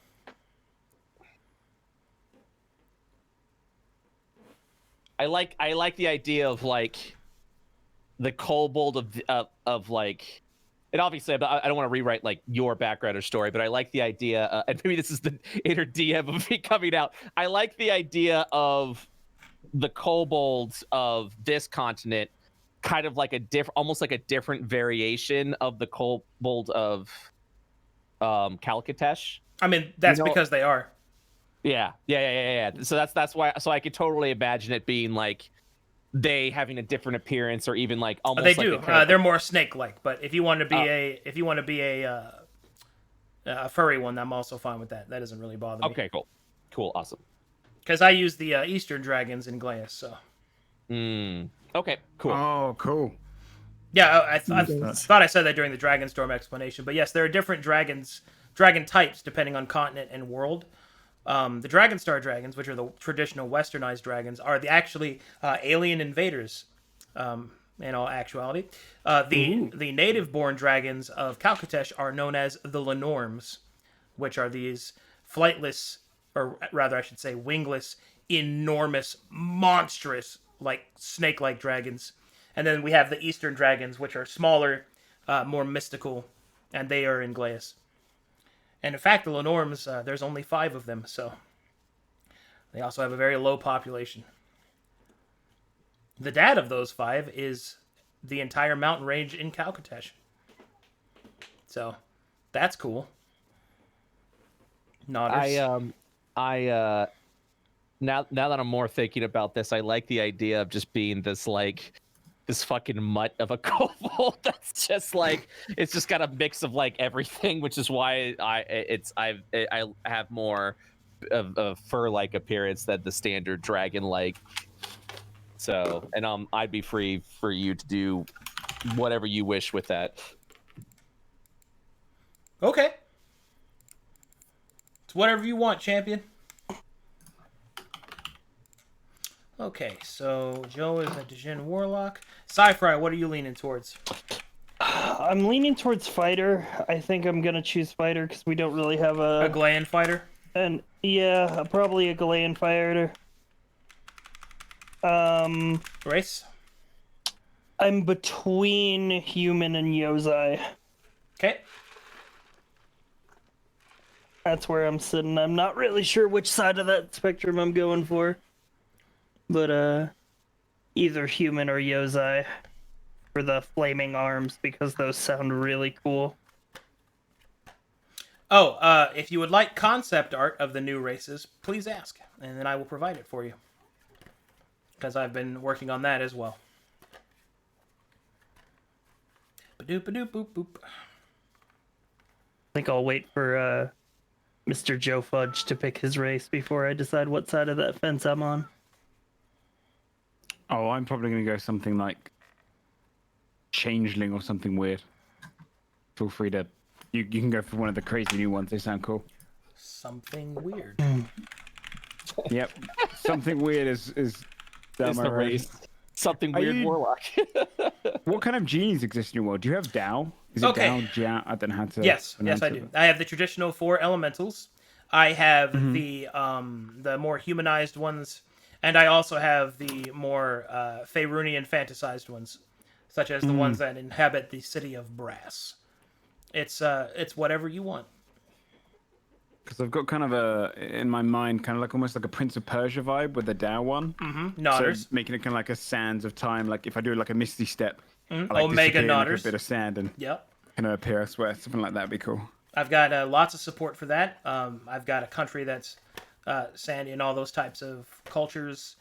I might also suggest that you perhaps read up on Raquel, the Goddess of Time, as that's where the Sands of Time are actually from. Okay. Where can I find that? Is that in? That's on World lore? Anvil under Divinity. Under Sweet. the Blue Pantheon. How is samurai armor viewed on this continent? Because typically it's like you can't take someone's armor and wear it. It's very disrespectful or dishonorable. That's one of the things that we will be exploring in this actual campaign, as it will be introductory to those customs. But to answer, a samurai's weapon is his promise, and a samurai's armor is his flag. That's how it works. Gotcha. Okay. More or less.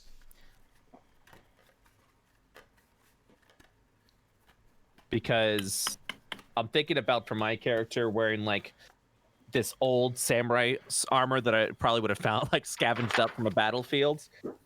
But if I knew it would have been disrespectful to wear in town, then it probably would have been like. Here's the either beauty of covered that. up. Yeah. They have to actually prove that it's not yours. Ah, gotcha. So it's one of those things where people might. I mean, if you're asking if people are going to treat you different if you're wearing what is obviously salvaged armor, they're probably going to react appropriately, whether through fear that you would have the audacity to do that. One of them might even become angry if you're wearing a piece of, like, essentially what I mean by flag is a samurai's dedication to their lord, their clan, is on their armor. And the higher rank they are in that clan, the more pristine and the more accessories that armor has, such as the flag that they would wear on their back and stuff like that. So that's what that armor represents. Their sword is essentially their soul. It is their promise. The worst thing you could do is steal a samurai sword. That's the biggest no-no. But wearing their armor is probably the next step down, disrespect-wise, if they can prove that it isn't yours. And there's also a certain level of audacity with that. And it also depends on the clan. It depends on the character. Like, there are degrees of reaction that you'd be looking for.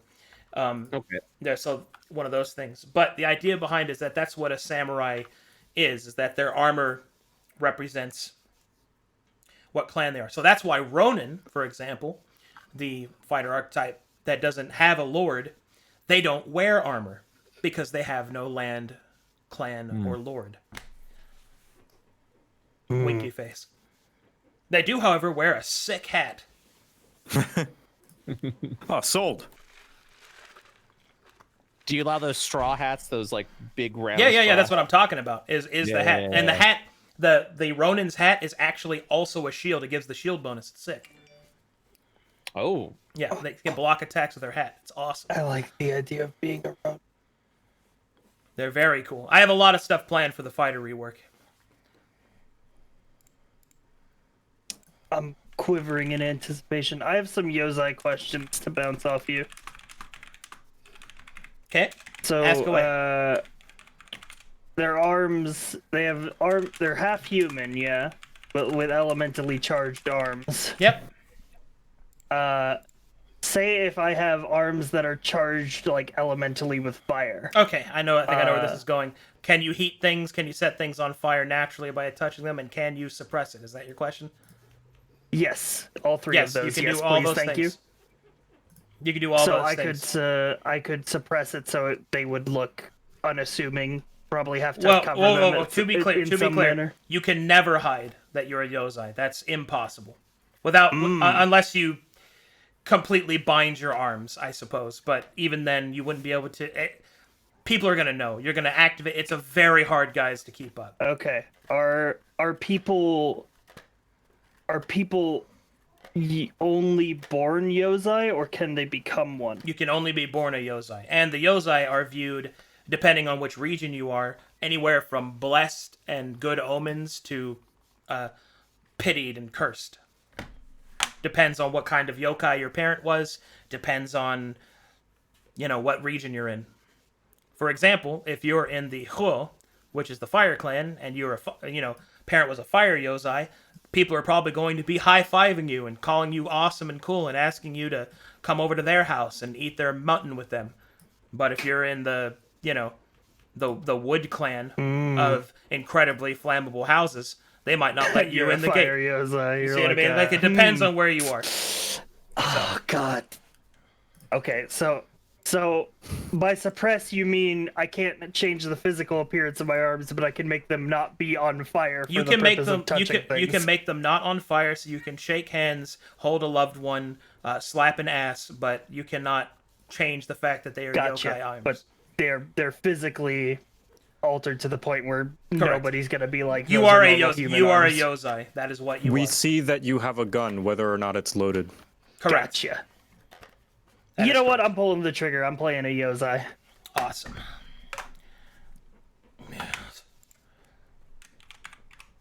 Chat's like, tell them about the Hoas. The Hoas are cool, but he didn't want to be a yak person. No matter how many times Luca draws them to be Yakety yak. uncomfortably, really handsome. Would you like to see some concept art of the Yozai? Let me provide that for you then. Go to concepts. How are you handling HP rolls since we're second level? Max level. Or max HP. Oh, And, Max. Yep, and as we Max? level, yes, ma'am. And as So we're not taking the auto thing. So you're sorry, just to clarify, it's not the roll that they tell you in the book. It's like the full dice. that is correct. Oh jeez. You're getting full health, and then as you level, we will be using my rolling method. So Wow, wow, wow. Wow, wow, wow. oh yeah, gotta make sure you have a good hit point pool. For Never the like it when a big DM slam. says that while they're wringing their hands. You're gonna need these hit points. Hit points. My favorite stat. Hungry. The level of I like fun the you can idea. have is equal to Playing, this one. Like a half demon fighter, like maybe Um, exiled, trying to regain honor. by Just for becoming a me. Ronin. Oh, sorry. Go ahead. Sorry, just for me, what's the general I don't know if this is bad to ask, but just so I'm not completely useless. What's the environment around where we're going to be running this adventure, just so I can pick the favorite terrain that's actually useful? You will be in the Flowing Lands, which is rivers, forests, and fields. Does Revised Ranger not fix that? No, you Like, can preferred terrain, swap it though? out. You can swap it out for something else, but I'll just take it because means we get more snacks on the road. Plus, the word exploration was mentioned, so hopefully it can be applied. Absolutely. I'll say forest then. Okay. Okay. Got some concept art for you, Sci-Fry. Here's an example of some Yozai with shadowy smoke hands and arms. Ooh, There's another one for you. finally, I have the right to have firearms.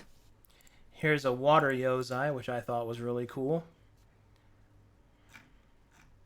Ooh, Where's that one Ice did? Oh, awesome. There's that one. oh yes. Wait, could you actually link me that one? And I'm there's gonna this one. use that one for the one that Ice did for Sure. maybe the inspiration for my art that I'm getting. There you go. That's yeah. exactly what I was envisioning. But yeah, that's the Yozai. Hell yeah. Remind me not to high five you. The fire stays on during high fives. Yikers. The true How do power you- move. Sweaty How palms. do you handle starting equipment? Your starting equipment will be issued to you. Okay. Meaning I'll handle that. Don't worry about that, champion. Cool.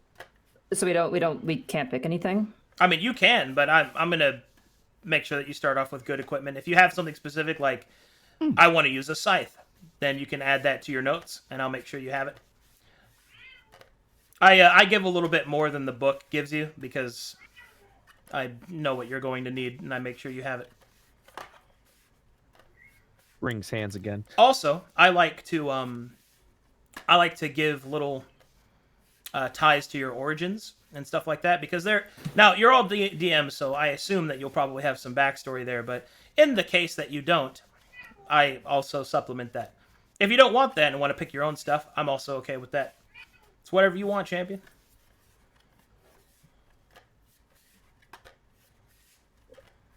Oh, you're right. I can never have cold pizza. All right. my Yeah, flaming but it's probably arms. They just heat it up. And they cook it on the wrong side. You know, it's gonna be like a microwave. Oh, it's gonna be all burnt on the bottom because that's where I'm And cold holding in it. the middle. All right. Okay. Kind of focused on the wrong part. Cringe. Will this be in the campaign? Yeah. What's your pizza lore? Actually, it's funny you should mention that. I do have pizza lore. As it just so Let's happened. go. We unlocked the pizza damn lore. Well, to be clear, this was by the actions and trouble in Tristan. Pizza was invented by Shorefor's first character, and there is a pizza chain on another continent. And it is just now, slowly, since the events of the endgame, making its way across the other continents. He's gonna love it. Oh my god. Ta-da! Pizza delivery quest. Pizza time. So the game's going to be run on this World Anvil. It's not like this. How we're actually going to And be now playing the game. next conversation Map I've unlocked tool. is You map unlocked the tools. next conversation, dude. Let's go. We're moving through these dialogue trees like no tomorrow. So the next thing that we have to go over is Map Tools, which is the program that I use. Please don't say fantasy. Or please don't say the. The what?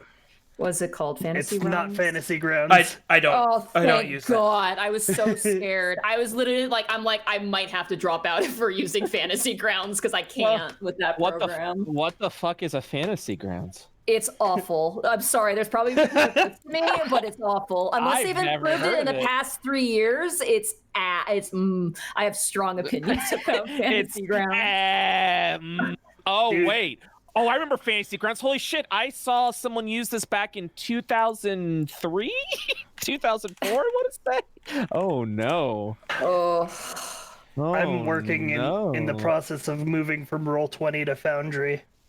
Yeah, same. I'm diehard Roll20. You'll have to pry from my cold dead hands. I want to use Foundry, but, when you're deep in 6 campaigns, that's not really an New things are option. different. Yeah. Different is scary. Roll20 has the king that is accessibility. Yeah. Yeah, easy to You're teach already- too to new players as well. When you're already halfway through a bunch of campaigns, you can't just move to a new platform. Yeah. So you'll click on this link. You can get Map Tools. Super easy, and it solves itself, and it's a small program. And it's what I use. I can't believe Arcadum's going to hack my computer and steal my credit. Yeah, I was card going to say, information. And there it your is. webcam might turn on sometimes, but don't worry about that. So I put in my passport information here, yeah? Yeah. So we're making the characters on World Anvil, and then Or this is any just how or any D&D website you like. Yeah. How are we Token rolling? has its- Okay, that is all going to be in Map Tools, and I'll explain it once you download it. So once you get it downloaded Okay. and all that, and you see grass, let me know. And we'll take care of the rest. Oh, I see. Windows is trying to protect my PC. Well, fuck you, Windows. The last 4 digits of my credit card. Okay, all right. And there we are. Which one do I pick? Yeah. Oh, So, and what first- you want to do is on that link that I gave you, you want to go to where it says Map Tool Get- latest release. Yeah, latest release 1.84. They had to do it through GitHub because they had a problem with their servers, but click on that GitHub link and then it'll get you there. I promise it's a safe program. I've been using it for 12 years. It's fine. Yeah. Which one? So Oh god. so Okay. for will security use code, all do of I your do RAM. the front digits of the credit card Oh or my the God. back of the credit card? How do I download this? I don't even see a download link after clicking the first thing. When you scroll down, Monty, there's going to be like assets at the bottom, and then there's like Do I a have to bunch of different- download do I have to download all of No, just one of those? them. I think just the exe. The EXE. The exe and The we'll EXE. install it. And then it'll install Maptool itself. 1.84.exe. Nope. Map tool. Launching. Sorry, yes? one- Yes? Yes, ma'am. Yeah. Okay. Okay.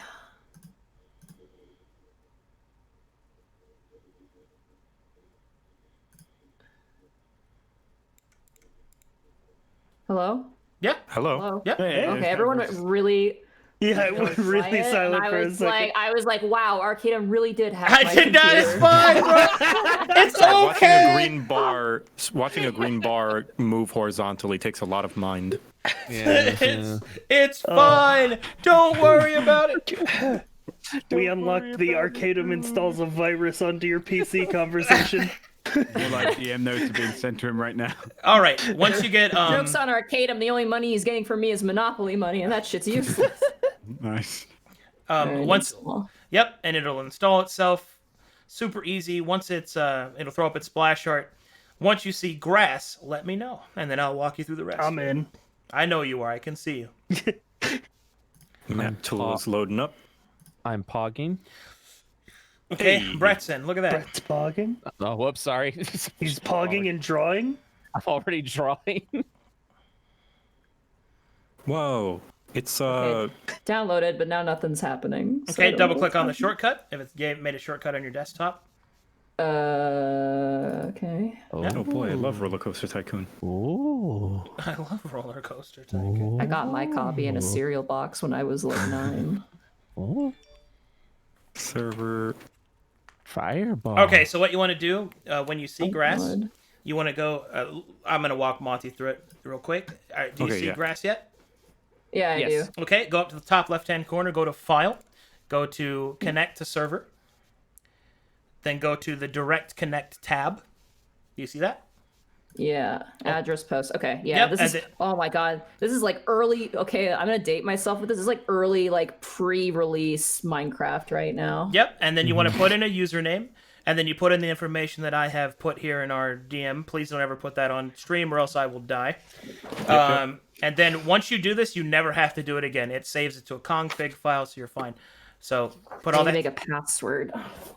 No. The password's the last one there. You don't have to make one. Wait, what? Yeah. Wait, so I can make a the username, password. and that's the password. Oh, okay, Yeah, okay, yeah. okay, gotcha. Yeah. Thought I had to make one. That's nice. Butt Toucher 420. Butt Nice. Toucher 420. Good password. Booba. Booba. Could not load campaign. Connection timed out. Okay, I'll just try it again. Look at the port number. Did you make You sure might it's have a right? space. Yeah, port. Yeah, the port. Oh wait, I thought There it was it the is. same because the first. There the it first is. two Yep. numbers were the There it same. is. It always gets Yeah. them every time. Yeah, I made the same mistake too. Yep. The last number is the only one that's different. Okay, cool. Connect to server. Okie dokie. Radical. I'm in. Mappa. Okay. Mappa. Martha? Wait, there's one Alright, I'm in. cactus in the middle of the map. Why'd you say that name? That's a boss. right What? there. What? There's no cactus on the map. What? I don't know what you're talking about. All right, we've got Sci-Fi, we got Brett, we got Joe, we got Joe Cat, we got Monty. That's all of you. Okay, cool. So this is Map Tools. Look at my arrow. Click on the map and hold Whoa. spacebar to make an arrow. Look at you can Wait, point hold- at stuff. Point.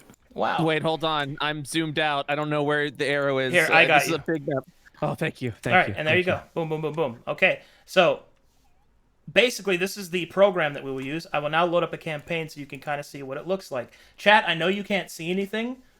Calm down. Lamau chat can't see. Get Chat, fucked. come on, chat. Be good. Please. I will load up a fairly big map for you so that we can test everybody's connections to me. Yeah, when I saw the size of your maps, that made me like, oh god, is he using Fantasy Grounds? I'm like, Negative. Negative. oh, thank God. Map tools will take forever to load The first time. regardless. Oh. It should only take a long time to load the first time. Yeah. If you have an error, just hit OK. Not a big deal. Okay. I mean, really bold to have a brothel map that you're loading in right now that I'm looking at, but Yeah, what does this really- sign say? It says Arcadum is handsome? What the fuck is Oh my that? God. super What the brave, super brave. wrote Yeah, these? wouldn't that be like really sad if I just had a bunch of references to compliment myself? Yeah. Nobody that's would what say they- it for me. That's what they tell you to do, right? It's like you look in the mirror and you say, "I am desirable. I am strong." You know, like I won't cry today. failed already. All right. Just All right, you guys should be loading a map called Solemn. Yo. Yes. Okay. Don't worry if it takes a long time. So basically what happens is Map Tools will cache the different assets. And if we ever have any problems with that you can't load, I can send you the map that you can load offline, like not through our connection, but like literally load it, and it will fix it every time. And then you'll be able to connect easily. Am I supposed to press something or just sit here and wait? Just sit there for a second. Yeah, it'll come up. It'll come up. That's what I thought. I like how you were like, it might take a while, that all of us just like, but is it working?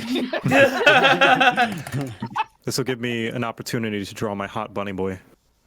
Oh, I did peek at stream fan art while I was looking for Yozai references, and I saw some fuzzy kobolds in there. yeah. Oh, by Wait, the there's way, fan art? yeah, What? yeah, okay. So Wait, Yeah. there's hold on. fan art already? You've now unlocked another conversation. Yes, Okay, we unlocked so the fan art While conversation. the map Well, tool, we- while Map Tools is loading, there is something you should be aware of. If people have time, at the end of every session, I like to go over the fan art that was made during that session, because I have artists, many artists that watch the shows and they just do fan art while they're watching. And session 0 is no different. There is already fan art of all of us Wow. making characters together. So, What? Oh, and that's we awesome. we will probably go over that later. Of session 0. Yes, That's wild. Yes, sir. And we will probably go over it when we are done. Amazing. What the fuck? Come on, dude. Yeah, So where do we have a link for that Discord? Oh, Right, isn't it? that's my Discord. Is Here, it just your standard Discord? Okay. here, I'll give a link to it. Here you go. Send it to you guys right now. So Open this up just like old kobold. This- There's immediately like 20 old kobolds. this is the Verum Discord, which is like my main community one, which is where the fan art is. And then there is this Discord, which we will actually use whenever we play. So I will send this to you. the sacred Discord. This is the secret one. This is already Is great. that a butt? That is, yes. That's Arcadum's mod. I'm not in charge of that. So what you're saying is we have to be really careful of what we say here, because the fan artists will just go insane with it. I will tell you right now. I had somebody say, "There's no way they," and it was already done. Like, especially if like Magic or Demi or one of the Speed Demons is watching, it will. Oh, there's no way. Samurai. There's no way someone would draw me being caressed by a strong buff orc woman or anything. Oh my god, I can't believe it. Yeah. Please No way. know that you're playing with a terrible power. Don't actually. Yeah, I won't. I can't believe how detailed you were about Bunny Boy's butt earlier in this conversation. There's no way people would draw all of us kissing. Not a single way. No. God, wouldn't it be so funny? Oh Jesus! Haha, just kidding. Unless No, stop! You don't know the power that you play with. Several people. oh, are I typing. know it. I know I was it all invited. too well. I was invited to a not safe for work Discord site. Right? You have no idea. Do not tempt them, dude. I'm just looking at the channel right now, and everyone's sweating right now. Like, well, he said it. Several Let's get it. people are typing. I'm gonna be a hot demon boy, and none of you can stop me. Brace yourself. Here we go. I stopped being surprised after our fans made an entire 3 pinup calendars, and I'm like, you know Oh what? yeah, I That's remember fine. that. Yeah, we I had played a part in 3. that. You did? Why? I was so confused. I saw that. I'm like, whoa. Because it's awesome. It was I pretty can't fun. believe I genuinely believe as DMs we've all get to experience the chaos group or the chaos players, and now that we're all players, we're just like We gotta are the let that out. chaos. Gotta get that out. Yeah. So that's what this feels like. Fuck. All right, who is not loaded yet? Me I'm also. at halfway. 176 out of 218. You guys get to deal with my crappy Canadian internet. What's your up and down? It's the best I can get, and it's still garbage. I'm currently at 145 loaded of 218. You'll so get Damn, there. I don't know Okay. Josh's character's voice. That's Also, that's about me. I also really need to pay my internet bill after this. They keep sending me emails, and I'm like, I'm sorry. I will. Hi, we need Do money. be kind of important. Monty, it's a job. I know. I just I get a notification on my phone for the previous month, and then I finally got the email today, which tells me I've gotcha. actually been billed. So Gotcha. Canadian, sorry, you say. yeah, get used to that. By the way, I ingrained in I my am blood. one of my favorite things is whenever a Shore Force Canadian accent like leaks through. It's really fun. When he first said "A," I lost my shit. Yeah, you'll get that with me a lot. I'll have I have the Western Coast fast talk that you have up here, and I'll say words kind of funny. Also, I'll use words that are Canadian specific Like as well. washroom? Apparently, washroom. Yeah, that's one of my favorite ones. My thing is I won't hold it against you. Hmm. Yeah. Don't Sorry, be I'll a say- stranger is one that caught me by surprise when you first time you said it to me. Oh, it's like it's a term of phrase though. Yeah, well, yeah. Yo. I guess in my neck of the U.S. we don't really hear that a lot. I actually can't think of a single time I've heard somebody say "Don't be a stranger" in actual conversation. This Yeah, I do that. this fan artception. I saw someone draw my character with little tiny glasses, and I'm like, maybe I should add that to my character art. Yeah, grab Right? inspiration Loop. now. This fucking loop right now is insane. I have a pretty good idea in my head of what I want my character to look like. almost I contacted loaded my on my artist, 212. and we'll be meeting up on Friday to get that done. Hopefully. Oh yeah. Alrighty then. I'm still going. It's okay. Don't worry. It'll only take I'm a long probably time behind at the you. beginning. Yeah. I'm at many cool people 180. in here I recognize. 156. I'm at 184. I'm right. You're on my heels, Monty. Well, I'm catching up. You better run, boy. Oh, Trip you to get ahead. something else. This is kind of for chat too. There will be more. There's going to be a lot of more custom assets made specifically for Glass. That sketch you was drawing for me, Sci-Fi. She's going to actually draw the assets. Oh, I saw some of that during the work stream. Well, and I'm going to be reprogramming map tools, which will allow me to add like easier to hear and use like music and stuff, which all will be custom made, and like for Glass, like for the adventure, and map tools. I'm going to be working with Stir on this, but you can have weather in it now, and it looks really good. But it is kind of laggy. I'm Stir going to has try and been find less doing laggy some ways to crazy implement it. shit. My CPU just immediately flinched at that word. Weather effects. Well, also map tools is like it's like JavaScript and HTML mashed together and held together with paper clips. Ooh. It's it's a program that It does work most of the time. How old is this map tool program? Like, how long has it been around for? I've been using it for like 12 years. Oh, okay, so it's pretty old. It gives me like it gives me TeamSpeak vibes. That's kind of what it totally reminds me of. Yeah. I'm Zacharias Poggers. Stop flexing that I your wanna be supercomputer can Mimica's run more than character. one map tool. Oh god.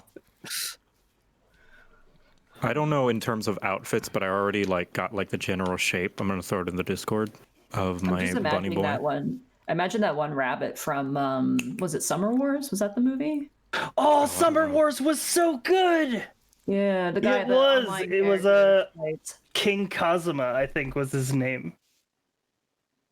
Oh the no, but he rabbit. is very cool. Yeah. I may take some inspiration, but a little similar in energy. Here, I'll just.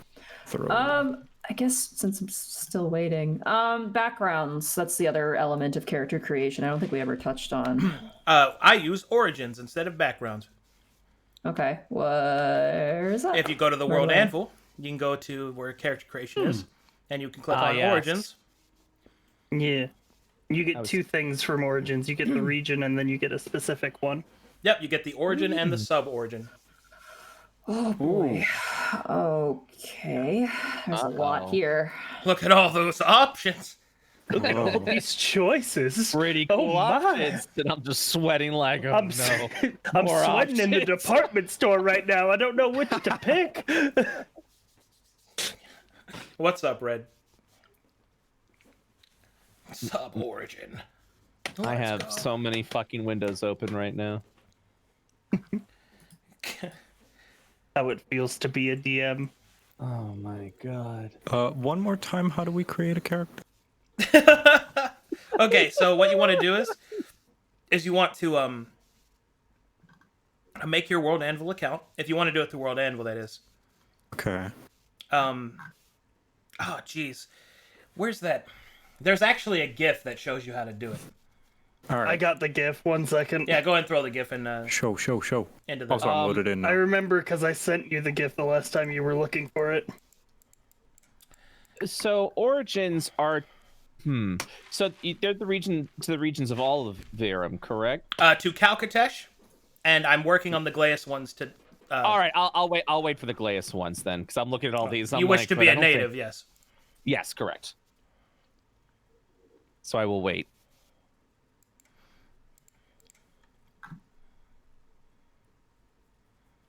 So you have to pick a. Sorry, you have to pick a what and a what now? Okay, so on the origin list, what replaces the background mechanic of 5e is the origin system. So you choose an origin, which is one of the regions or countries, and then once you select that, you choose one of the sub-origins, and you get the bonuses from both of those choices. Origins replace backgrounds. I'm just gonna link my D&D Beyond character here because I think I'm.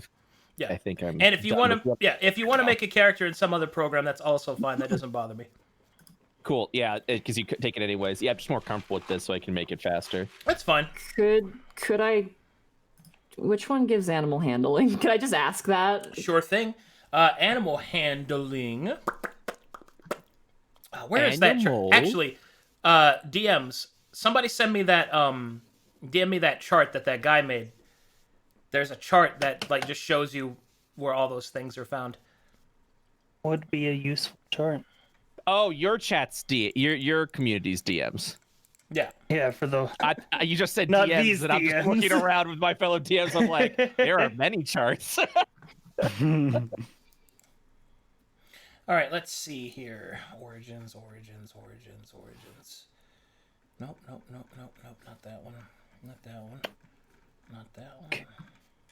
Those are not the ones I need. Many DMs, Ed boy. Sorry, that really cracked me up. Just hear the voice. Well, I know that, perfectly. like, okay, I can just go over the ones I know kind of off the top of my head. Dabarak, Stable Master, has handling, I believe, has animal handling. Right. Yep.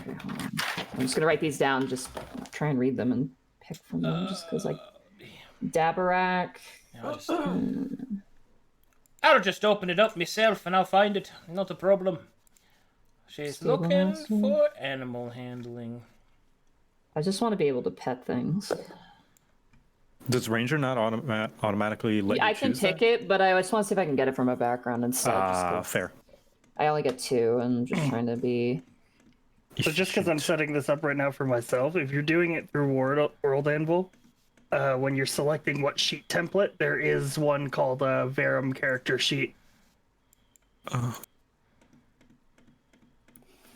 So I don't join into the Arcadum game with the character. I just make one from World Anvil. Yes, and then I send you a link to join it, and it attaches your character Yeah. to the campaign. Okay. So once you've made Yeah, it, and then just when he let me know sends you and I the can- join link, you can choose join with this character. I was just trying to make mine on roll 20. D&D Beyond on roll 20. Let's see here. Nope. Animal handling. Boop, boop. Nope. Actually, you probably don't. Animal handling. There's also the Rift. You could be from Divini, I believe, into the Rift, and that gives you 3 skills of your choice, which is pretty sick nasty. It says 2 attributes. Or 2 attributes. Oh, right. God, that's... Is that the one with the skills? Let me go look. Oh, gain proficiency in 3 skills of your choice. Yeah. Oh, here we go. Thanks. That's what I was looking for, chat room. There you go. This is the one that you need. Quick creation charts. Ooh. Okay. They have become very efficient. So that should have everything that you need. So you can look for animal handling on that list. Heavy traffic. Okay, there we go. Okay, I must be really dumb because I can't find the thing to make the character. So you go into your profile Okay. on World Anvil, and it's on the right, or it's on the left side Okay. where it says World Anvil switch, and then it has like switch to, Wait. like right under the logo. There's like a little like cross swords. Worlds and icon. Heroes.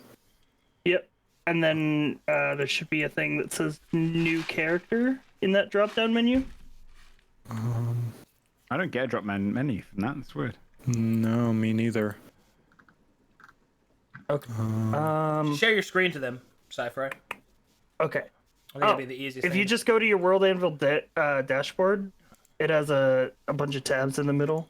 Create a new character. Yeah. So here, I'll just share what I'm looking at on my screen. Yeah, because I So think. I just click World Anvil when I'm signed in, and then it's got your worlds, your campaigns, your RPG characters, Right. and then you can click here and create a new character. Right. And that's it. And then you put in the name. You put in the RPG system, and then save changes. And then when you actually go into the sheet, it'll say choose your sheet. And then you can type in Verum. Oh. It'll come up Verum character sheet. Okay. And then you have things to put in the specific Verum stuff up here, like what stat array you choose and stuff like that. Okay. Awesome. Jesus So Christ. with Origins, we only get 1 proficiency then. We don't get 2. Some of them get more than 1, but yes, most of them only get 1. You choose an origin, and then you also choose a sub-origin. And some sub-origins give you proficiency with skills. I'm only seeing like con +1, strength +1. Yes, but do you see the sub-origins? Like where you are at right now?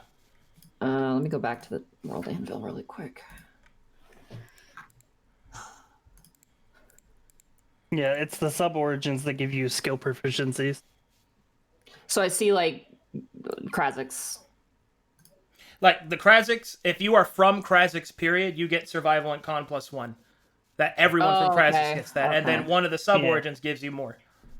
Yeah, the quick character sheet doesn't show that, I guess.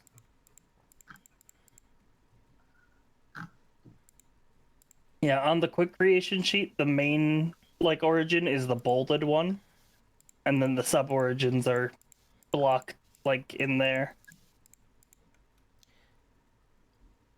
So, for example, if you were a Krazaxian lowlander, you would get survival and athletics, con +1, and max HP +5. Okay.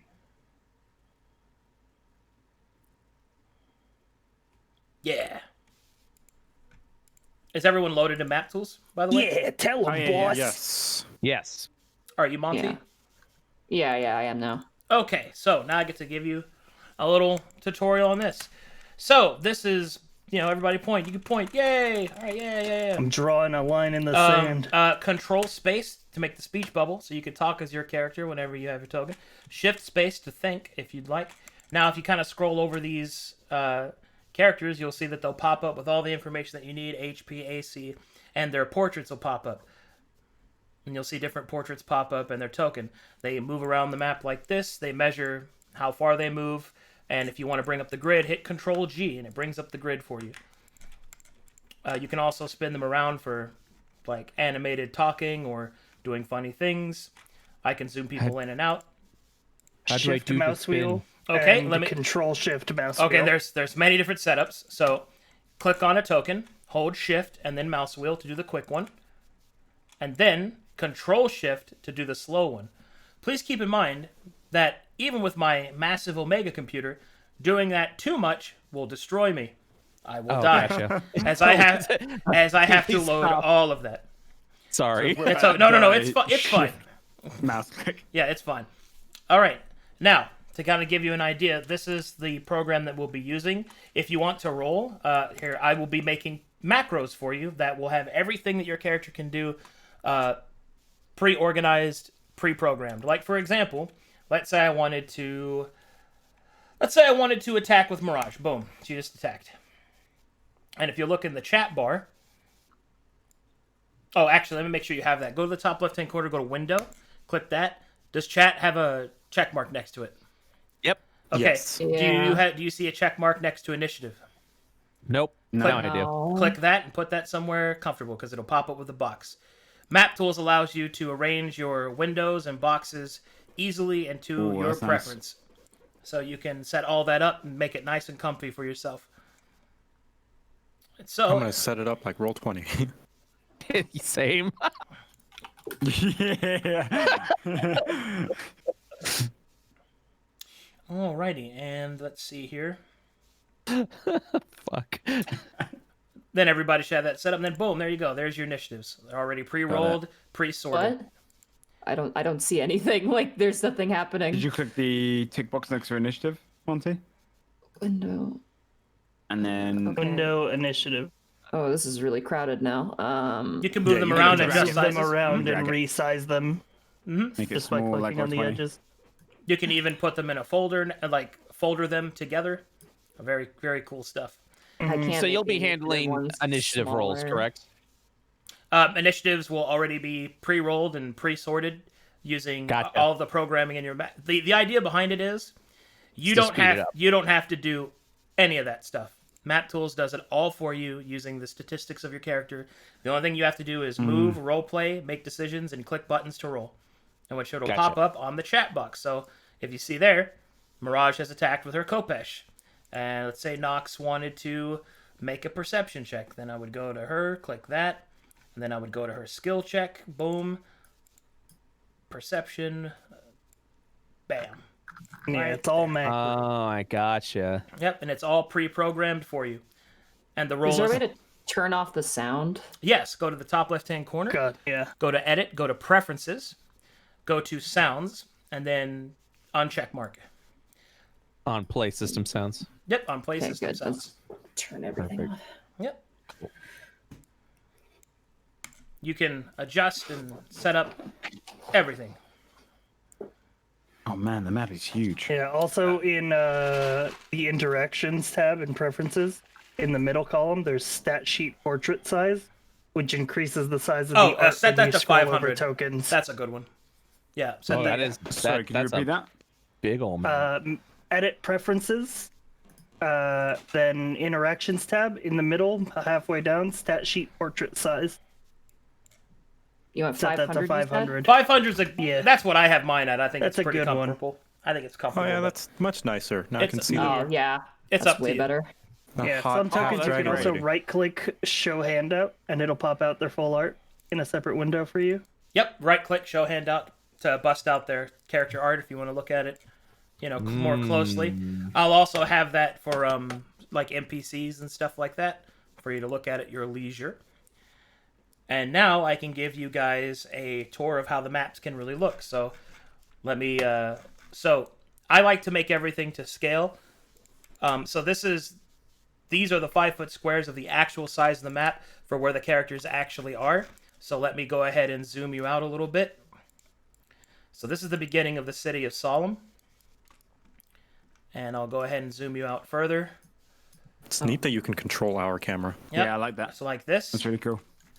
And then finally, I can zoom you all. Ludicrous. It's so huge. So this is Yeah, the kind this of is stuff. what makes it better than Roll20. This is the kind of stuff that you can do. So this is where you guys actually are.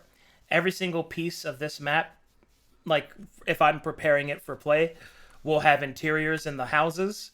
It will have like different options and activation panels that I can use as we go along. I'll be able to add weather, sound effects, all that stuff. So Roll20 can do big maps like this. It just eats up your entire computer. yeah, Yeah, my yeah, computer yeah. dies. It doesn't do it well, yeah. No. Look, Roll20 is a fantastic program. I can do more with map tools, so I use it. Yeah, fair enough. Just kind of the way Plus, that it it's is. all on your computer instead of in the cloud. Yeah, you are What's the server. what's the sword above everyone's heads? Is that the health? That is the health bar, Yep. which there are custom health bars you can add. The sword's just kind of a thing. I'm probably going to reprogram it. But yeah, so let's say Corrigan here, who's kind of hurt, and you guys will eventually have your own character. So let's say I wanted to heal him 5. To heal him 5, boom. His health is adjusted, and it also Very adjusted cool. on the bar for quick reference. Enemies, specifically, will also have health bars above their head, but their health bars are varied in inaccuracy. So you don't know precisely how much they have left, but you can get a general idea on how healthy the enemy is. And it's okay for you to use that health bar in character because that's supposed to represent what you're actually seeing. So like the more damaged an enemy becomes, you can notice that, and we use the health bar to determine that. So if it's at half health, because the health bar determines it, then you can go, the creature's getting weak, or something like that. It's fine. And, yeah. There's a lot more to it than that, and we'll kind of teach as we go, but that is the Yeah, program. I'm impressed by it. That is the program that Cool. we use. Let us all celebrate the fact that it is not Fantasy Grounds. So overall, that is what we will be using. And all of your tokens will be pre-programmed based off of the actual beginning character sheet that you have. And we will update them as we go along and as we play. So there is a minimal amount of interaction that's needed. I specifically have people that program tokens for me and like update your characters as you go along based off choices and all that good stuff. So Question. yeah. I'm already proficient in map tools. Can I make my own token? If you want to make a token with a fancy border, I'm okay with that. I don't care. I can also have fancy borders now that have the artists made for each of you if you'd like. So if there's any specific style of token that you'd like, Yeah. we I can was make talking that happen. specifically about like fancy macros because I know how to do those. Yeah, if you want to make those, that's fine. I'm probably going to have a bunch of the macros reprogrammed for everybody, so they'll be nice and cool looking. But it's if you want to make your own, I'm cool with that too. I don't really care. I like it. It's cool. Well, my own. I stole them from Summer. Omega lol. Okay, so you're just going to be using mine. Sounds Yeah. good. But I'll program them myself. But anyway, I don't need them to do it. but there you go. That's pretty much it. You guys can connect me. It seems everybody's got a stable connection. Let me switch maps to make sure that the load times aren't too bad, because you should have many of the assets cached. Let's go here. Let's load the mountain path. Oh, nice. Yeah, instant. Yeah, already done. Okay, there we go. So the assets are already cached. Good. So there's that. Let's try one more. Let's try a deserter's camp.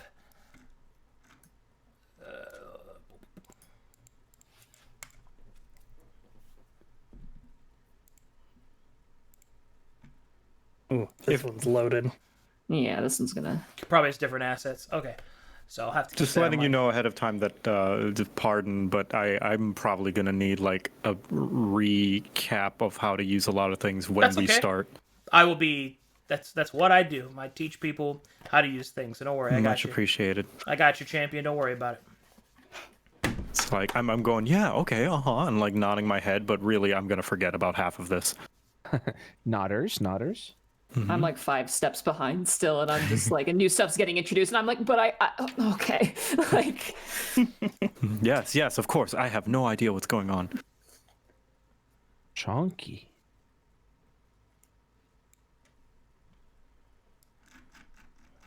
All Do you have a right. list of those recommended artists, by the way? Yes. Demi Art, Magic Fire. Oh, actually, hold on. I have already commissioned Magic Fire and have paid in full, so I'm on my way. He's on his way. Tell everybody I'm on my way. Quill. Oh man, I love Prince of Egypt. God. Honestly, there are so many. Just Joseph Catterson. you can go. You can go into. I also got that joke. You can go into the art showcase and just literally ask for art, and people will run at you full speed. There's a channel called Art Showcase. Go there, and you can @ the artist tag, and say, "Hey, I need some stuff done," and then they will come flooding in massive very cool. amounts. I would suggest and there's also portfolios there, and you can ask for references, all kinds of stuff, man. Oh, I peeked at this fan art showcase again. They are billions. There's also a commission. Oh, I'm sorry. I apologize. There's a new channel that has open commissions in it. So please check that channel Ooh. first before my artist moderators kill me. Please go there instead. I'm sorry. There's an open commission channel. So you can look there as Can well. we see the galaxy map? Fine.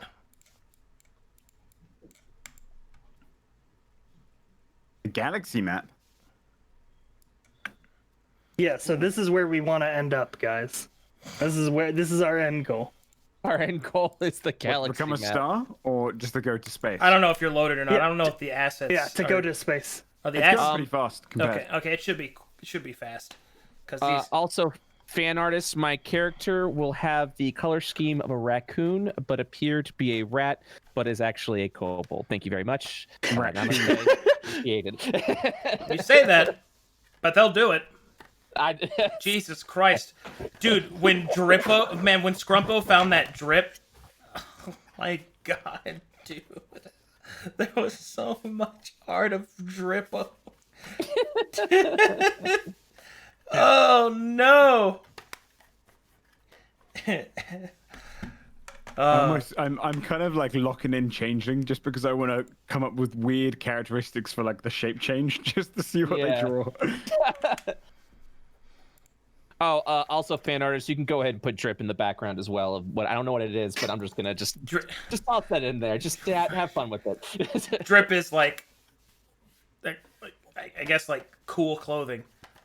Oh, When Yo, somebody we got the says, drip. when he says, "Yo, you got that drip," that means you're wearing a Supreme shirt or some shit. oh Jesus! Yeah, I don't know what the fuck any of that. I'm older, so I don't know what that shit means. I have to live in a constant flux of learning about things. Drip Yo, equals fashion. Thank you, random chatter. Give me that. Oh, so can you give me that good drip? Is that a thing? Is Yes. good drip, or is that just counter? All right, gotcha. Just wait till you see Dripperoth. And then it's whack threads, homie, please. You ain't got no drips like these. Dripperoth. Gotcha. So Yeah, you just see. be dragged in right now. Got it. And he has a gun for no reason. God, that art made me so mad. Speaking of having guns for no reason, if we come up here, we can see this neat little planet called Azengold. All right, but I'll show this because do you guys have this loaded? Yes. So to give you an idea, this kind of hastily put together thing, which I still working on finding an artist to draw all this, but this is the planet you're on, in the prime material plane known as Verum. That's where your continent is. There are 7 continents on that planet. These are the inner planes. And these are the heavens and the hells. And then let me zoom you out. So these are the 6 surrounding neighboring nebulas, and each of these have an assortment of planets, just like Verum, with continents and lore and blah, blah, blah, blah, all that stuff. So, yeah, this is the star map. He just wanted to show it. Don't look over here. Don't look that. I don't even know what I'm looking at. So Yeah, I we're don't know good. where you pointed But- over here now. I'm really tempted. But anyway, he just wanted to see that this should not be relevant, hopefully, unless something terrible happens. Guys, we need to get to the star map to ensure that we have a Maybe. season 2. Okay, this meta man over here is trying to make sure. We have to get to the star map. That I way. have a 2-year cooldown if this campaign ends. Jesus, Sai, you're treating this as like, how are we gonna get the network to pick us up for a season 2? You're like, what 6 wacky seasons in a thing- movie. What wacky thing can we do to get a second season? Let me load Jesus this in because Christ. it has extra tokens. I just want to make sure our connections are solid. But it looks like the connections are solid, so.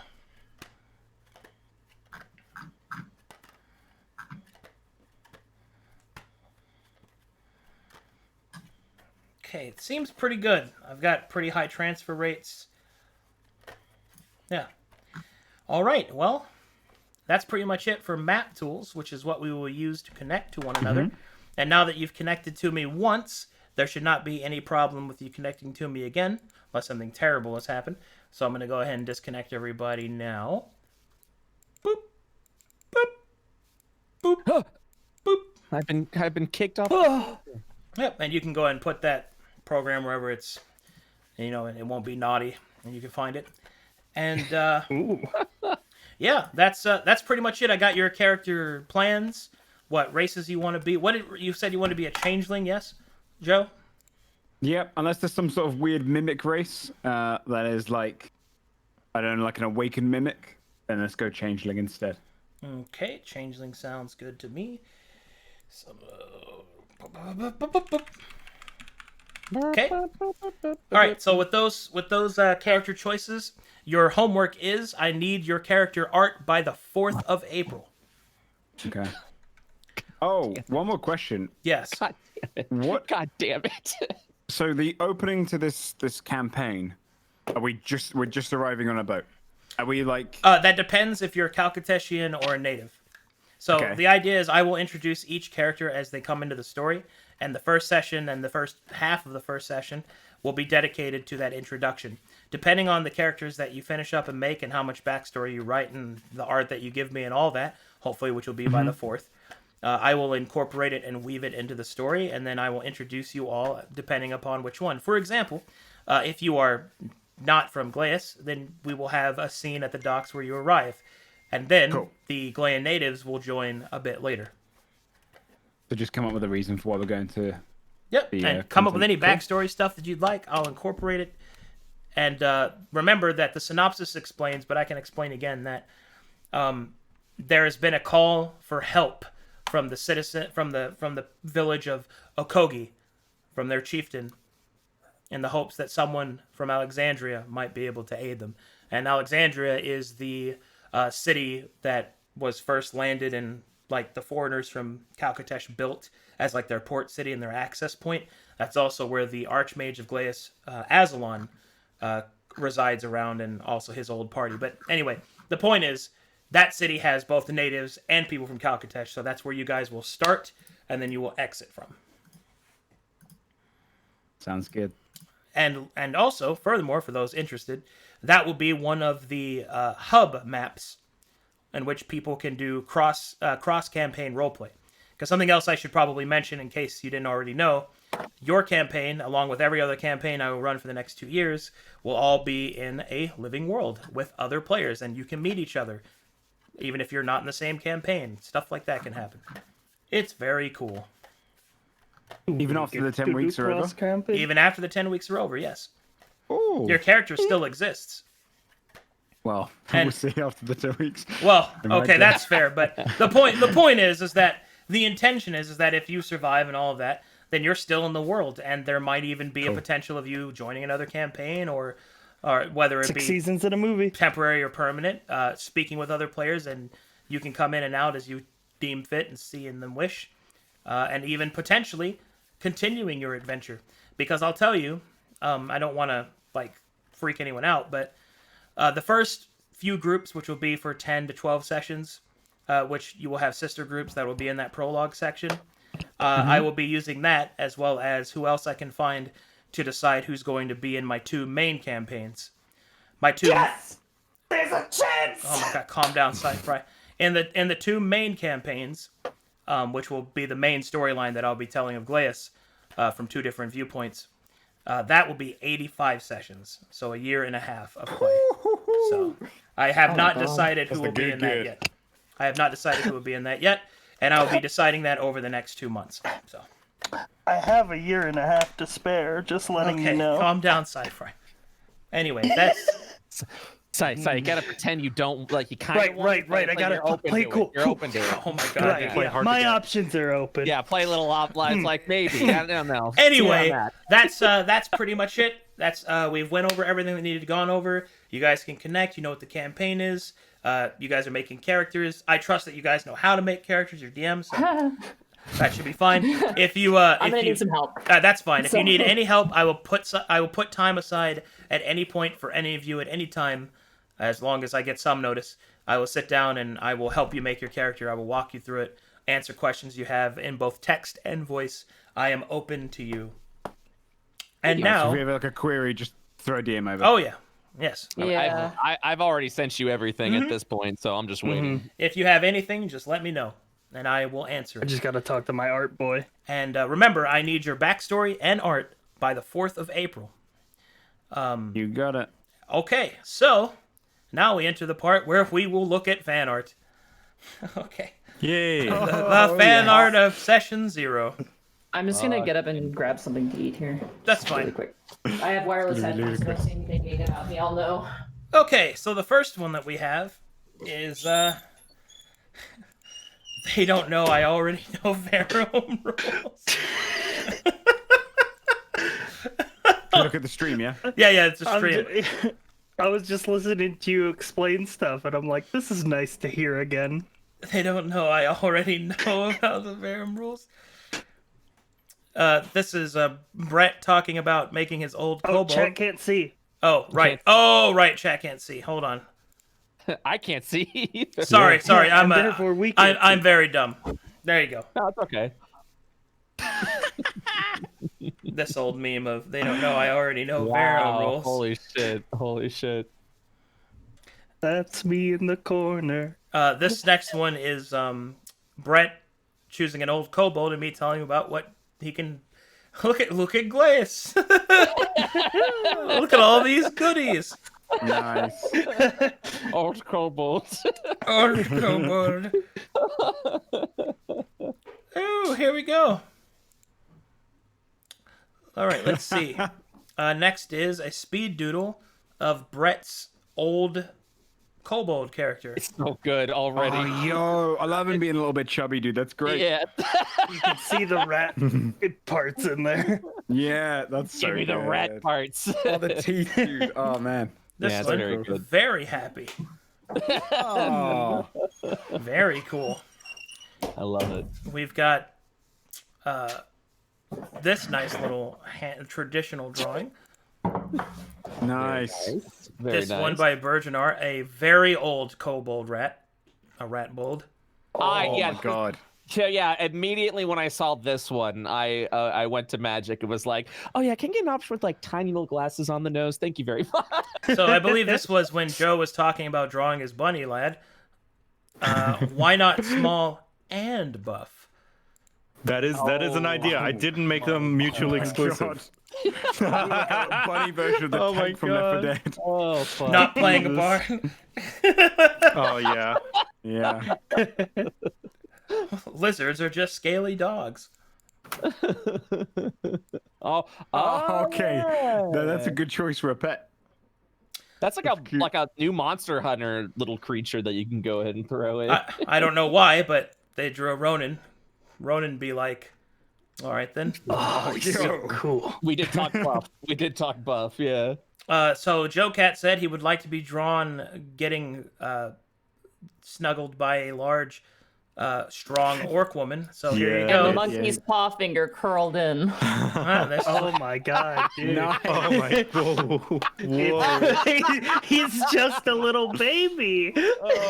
here's yet another one that he might enjoy. Oh, that's genius. What a way to go. That's how I want to die. That's same. Crushed between the warrior's pecs of a strong orc woman. Yes, that's Here, 2021. in a here's some nutshell bunny right there. options. Ooh. Oh, okay. Oh no, that's pretty cute. That's cute Pretty though. cool. All right. I love the straps. Ears down version. Ooh. Oh, okay. Ah,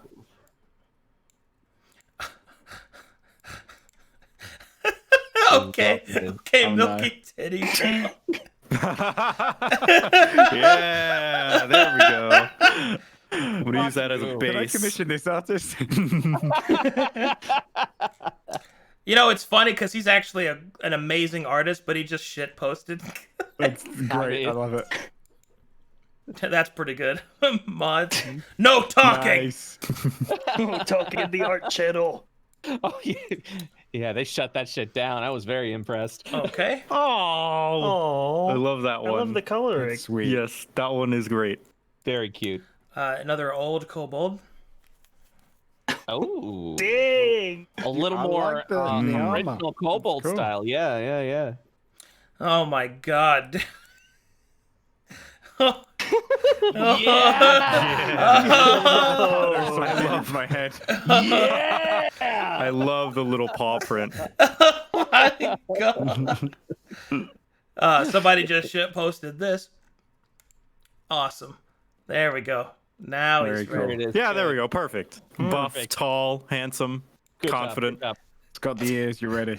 Yeah. Kissing, Yeah. no. Hugging, yeah. Yeah. There's no way anybody could draw us kissing. And God, there it wouldn't is. it be so funny if they drew all of us kissing I told you not all to. over the table? I told you not to tempt them. Monty's filming it. I love that. That is perfect, Christ. actually. Jesus Sweet Christ. Lord, bro. Oh god. All right, here's finally I can defeat my ancient enemy, cold pizza. Ooh, Nice. Never eat Oh, cold that's so pizza good. again. that looks like a slice of DiGiorno right over there. Oh, I love the like lava-y cracks. Oh my god. There we go. This is More. like a horror villain at the moment. I love it. Fucking come at me. God. Imagine if you were a warlock and that was your patron. Oh yes, that's very handsome. I like that one. Very pretty cool. boy. I like the shape they- of the face. There's one coming up where the ears are. I actually really like that. You may want to consider. There's, Ooh, flame on. That's some good fire. that's traditional too. That's hand drawn. That's very cool. Very That nice. is cool. That's pretty sick. I actually like that one a lot. Ooh. Oh shit, the knuckle duster. Yeah. You kind of like it's like a kangaroo bunny. It's awesome. Yo, fish samurai. Oh my god. Yes. I th- like that. I think this is actually accurate, dude. Mine, mine, mine, mine, mine, mine, mine, mine, mine. Real quick, am I? Can I put a quick art in here? Oh yeah, absolutely. All right. I don't know if like I need like a specific role. or yeah. something. Oh no, no, no, no, no, no. That's the one. Yeah. Jughead. I like that. The tie on the I may ears. have to make it. Oh, if I was like the short rap. Oh, now I'm like questioning. Uh-huh. That Yep. is really cool. Oh Yeah, my the ears god, is dude, badass. bro, that good drip. That's the one. Thank you. Thank you. Appreciate it. Does he also have tiny glasses? Fan art is Dude, not all right, disappointing. so this next one, Briganaut is this artist that kind of draws people as like presuming that they're at their max level with all their gear and everything. And this is the Kobold Samurai or Cleric of So Twilight fuck- Oh, and the That monk. is so cool. Oh my god, you're drew all that armor so fast. I love Holy it. shit. Yeah, that's Briganaut. ludicrous. That doesn't make any sense to me. I told you there's so much going on when Briganaut draws, dude. It's like how the fuck? There's Yeah. carrots on a strap. There's fucking like metal plates. Like Oh, the moon staff for like Twilight. yeah, the Lane? Twilight Love Lane. the moon armor. Oh, I told you, dude. That This is this That is is what wild. wild. the moon is cheese. Worship, yes. Nice. Of course. All right, based off what you guys have already talked about, there's already a comic book cover being worked on. Hell yeah. Pride of the Damn. Nightwolf, the furry party.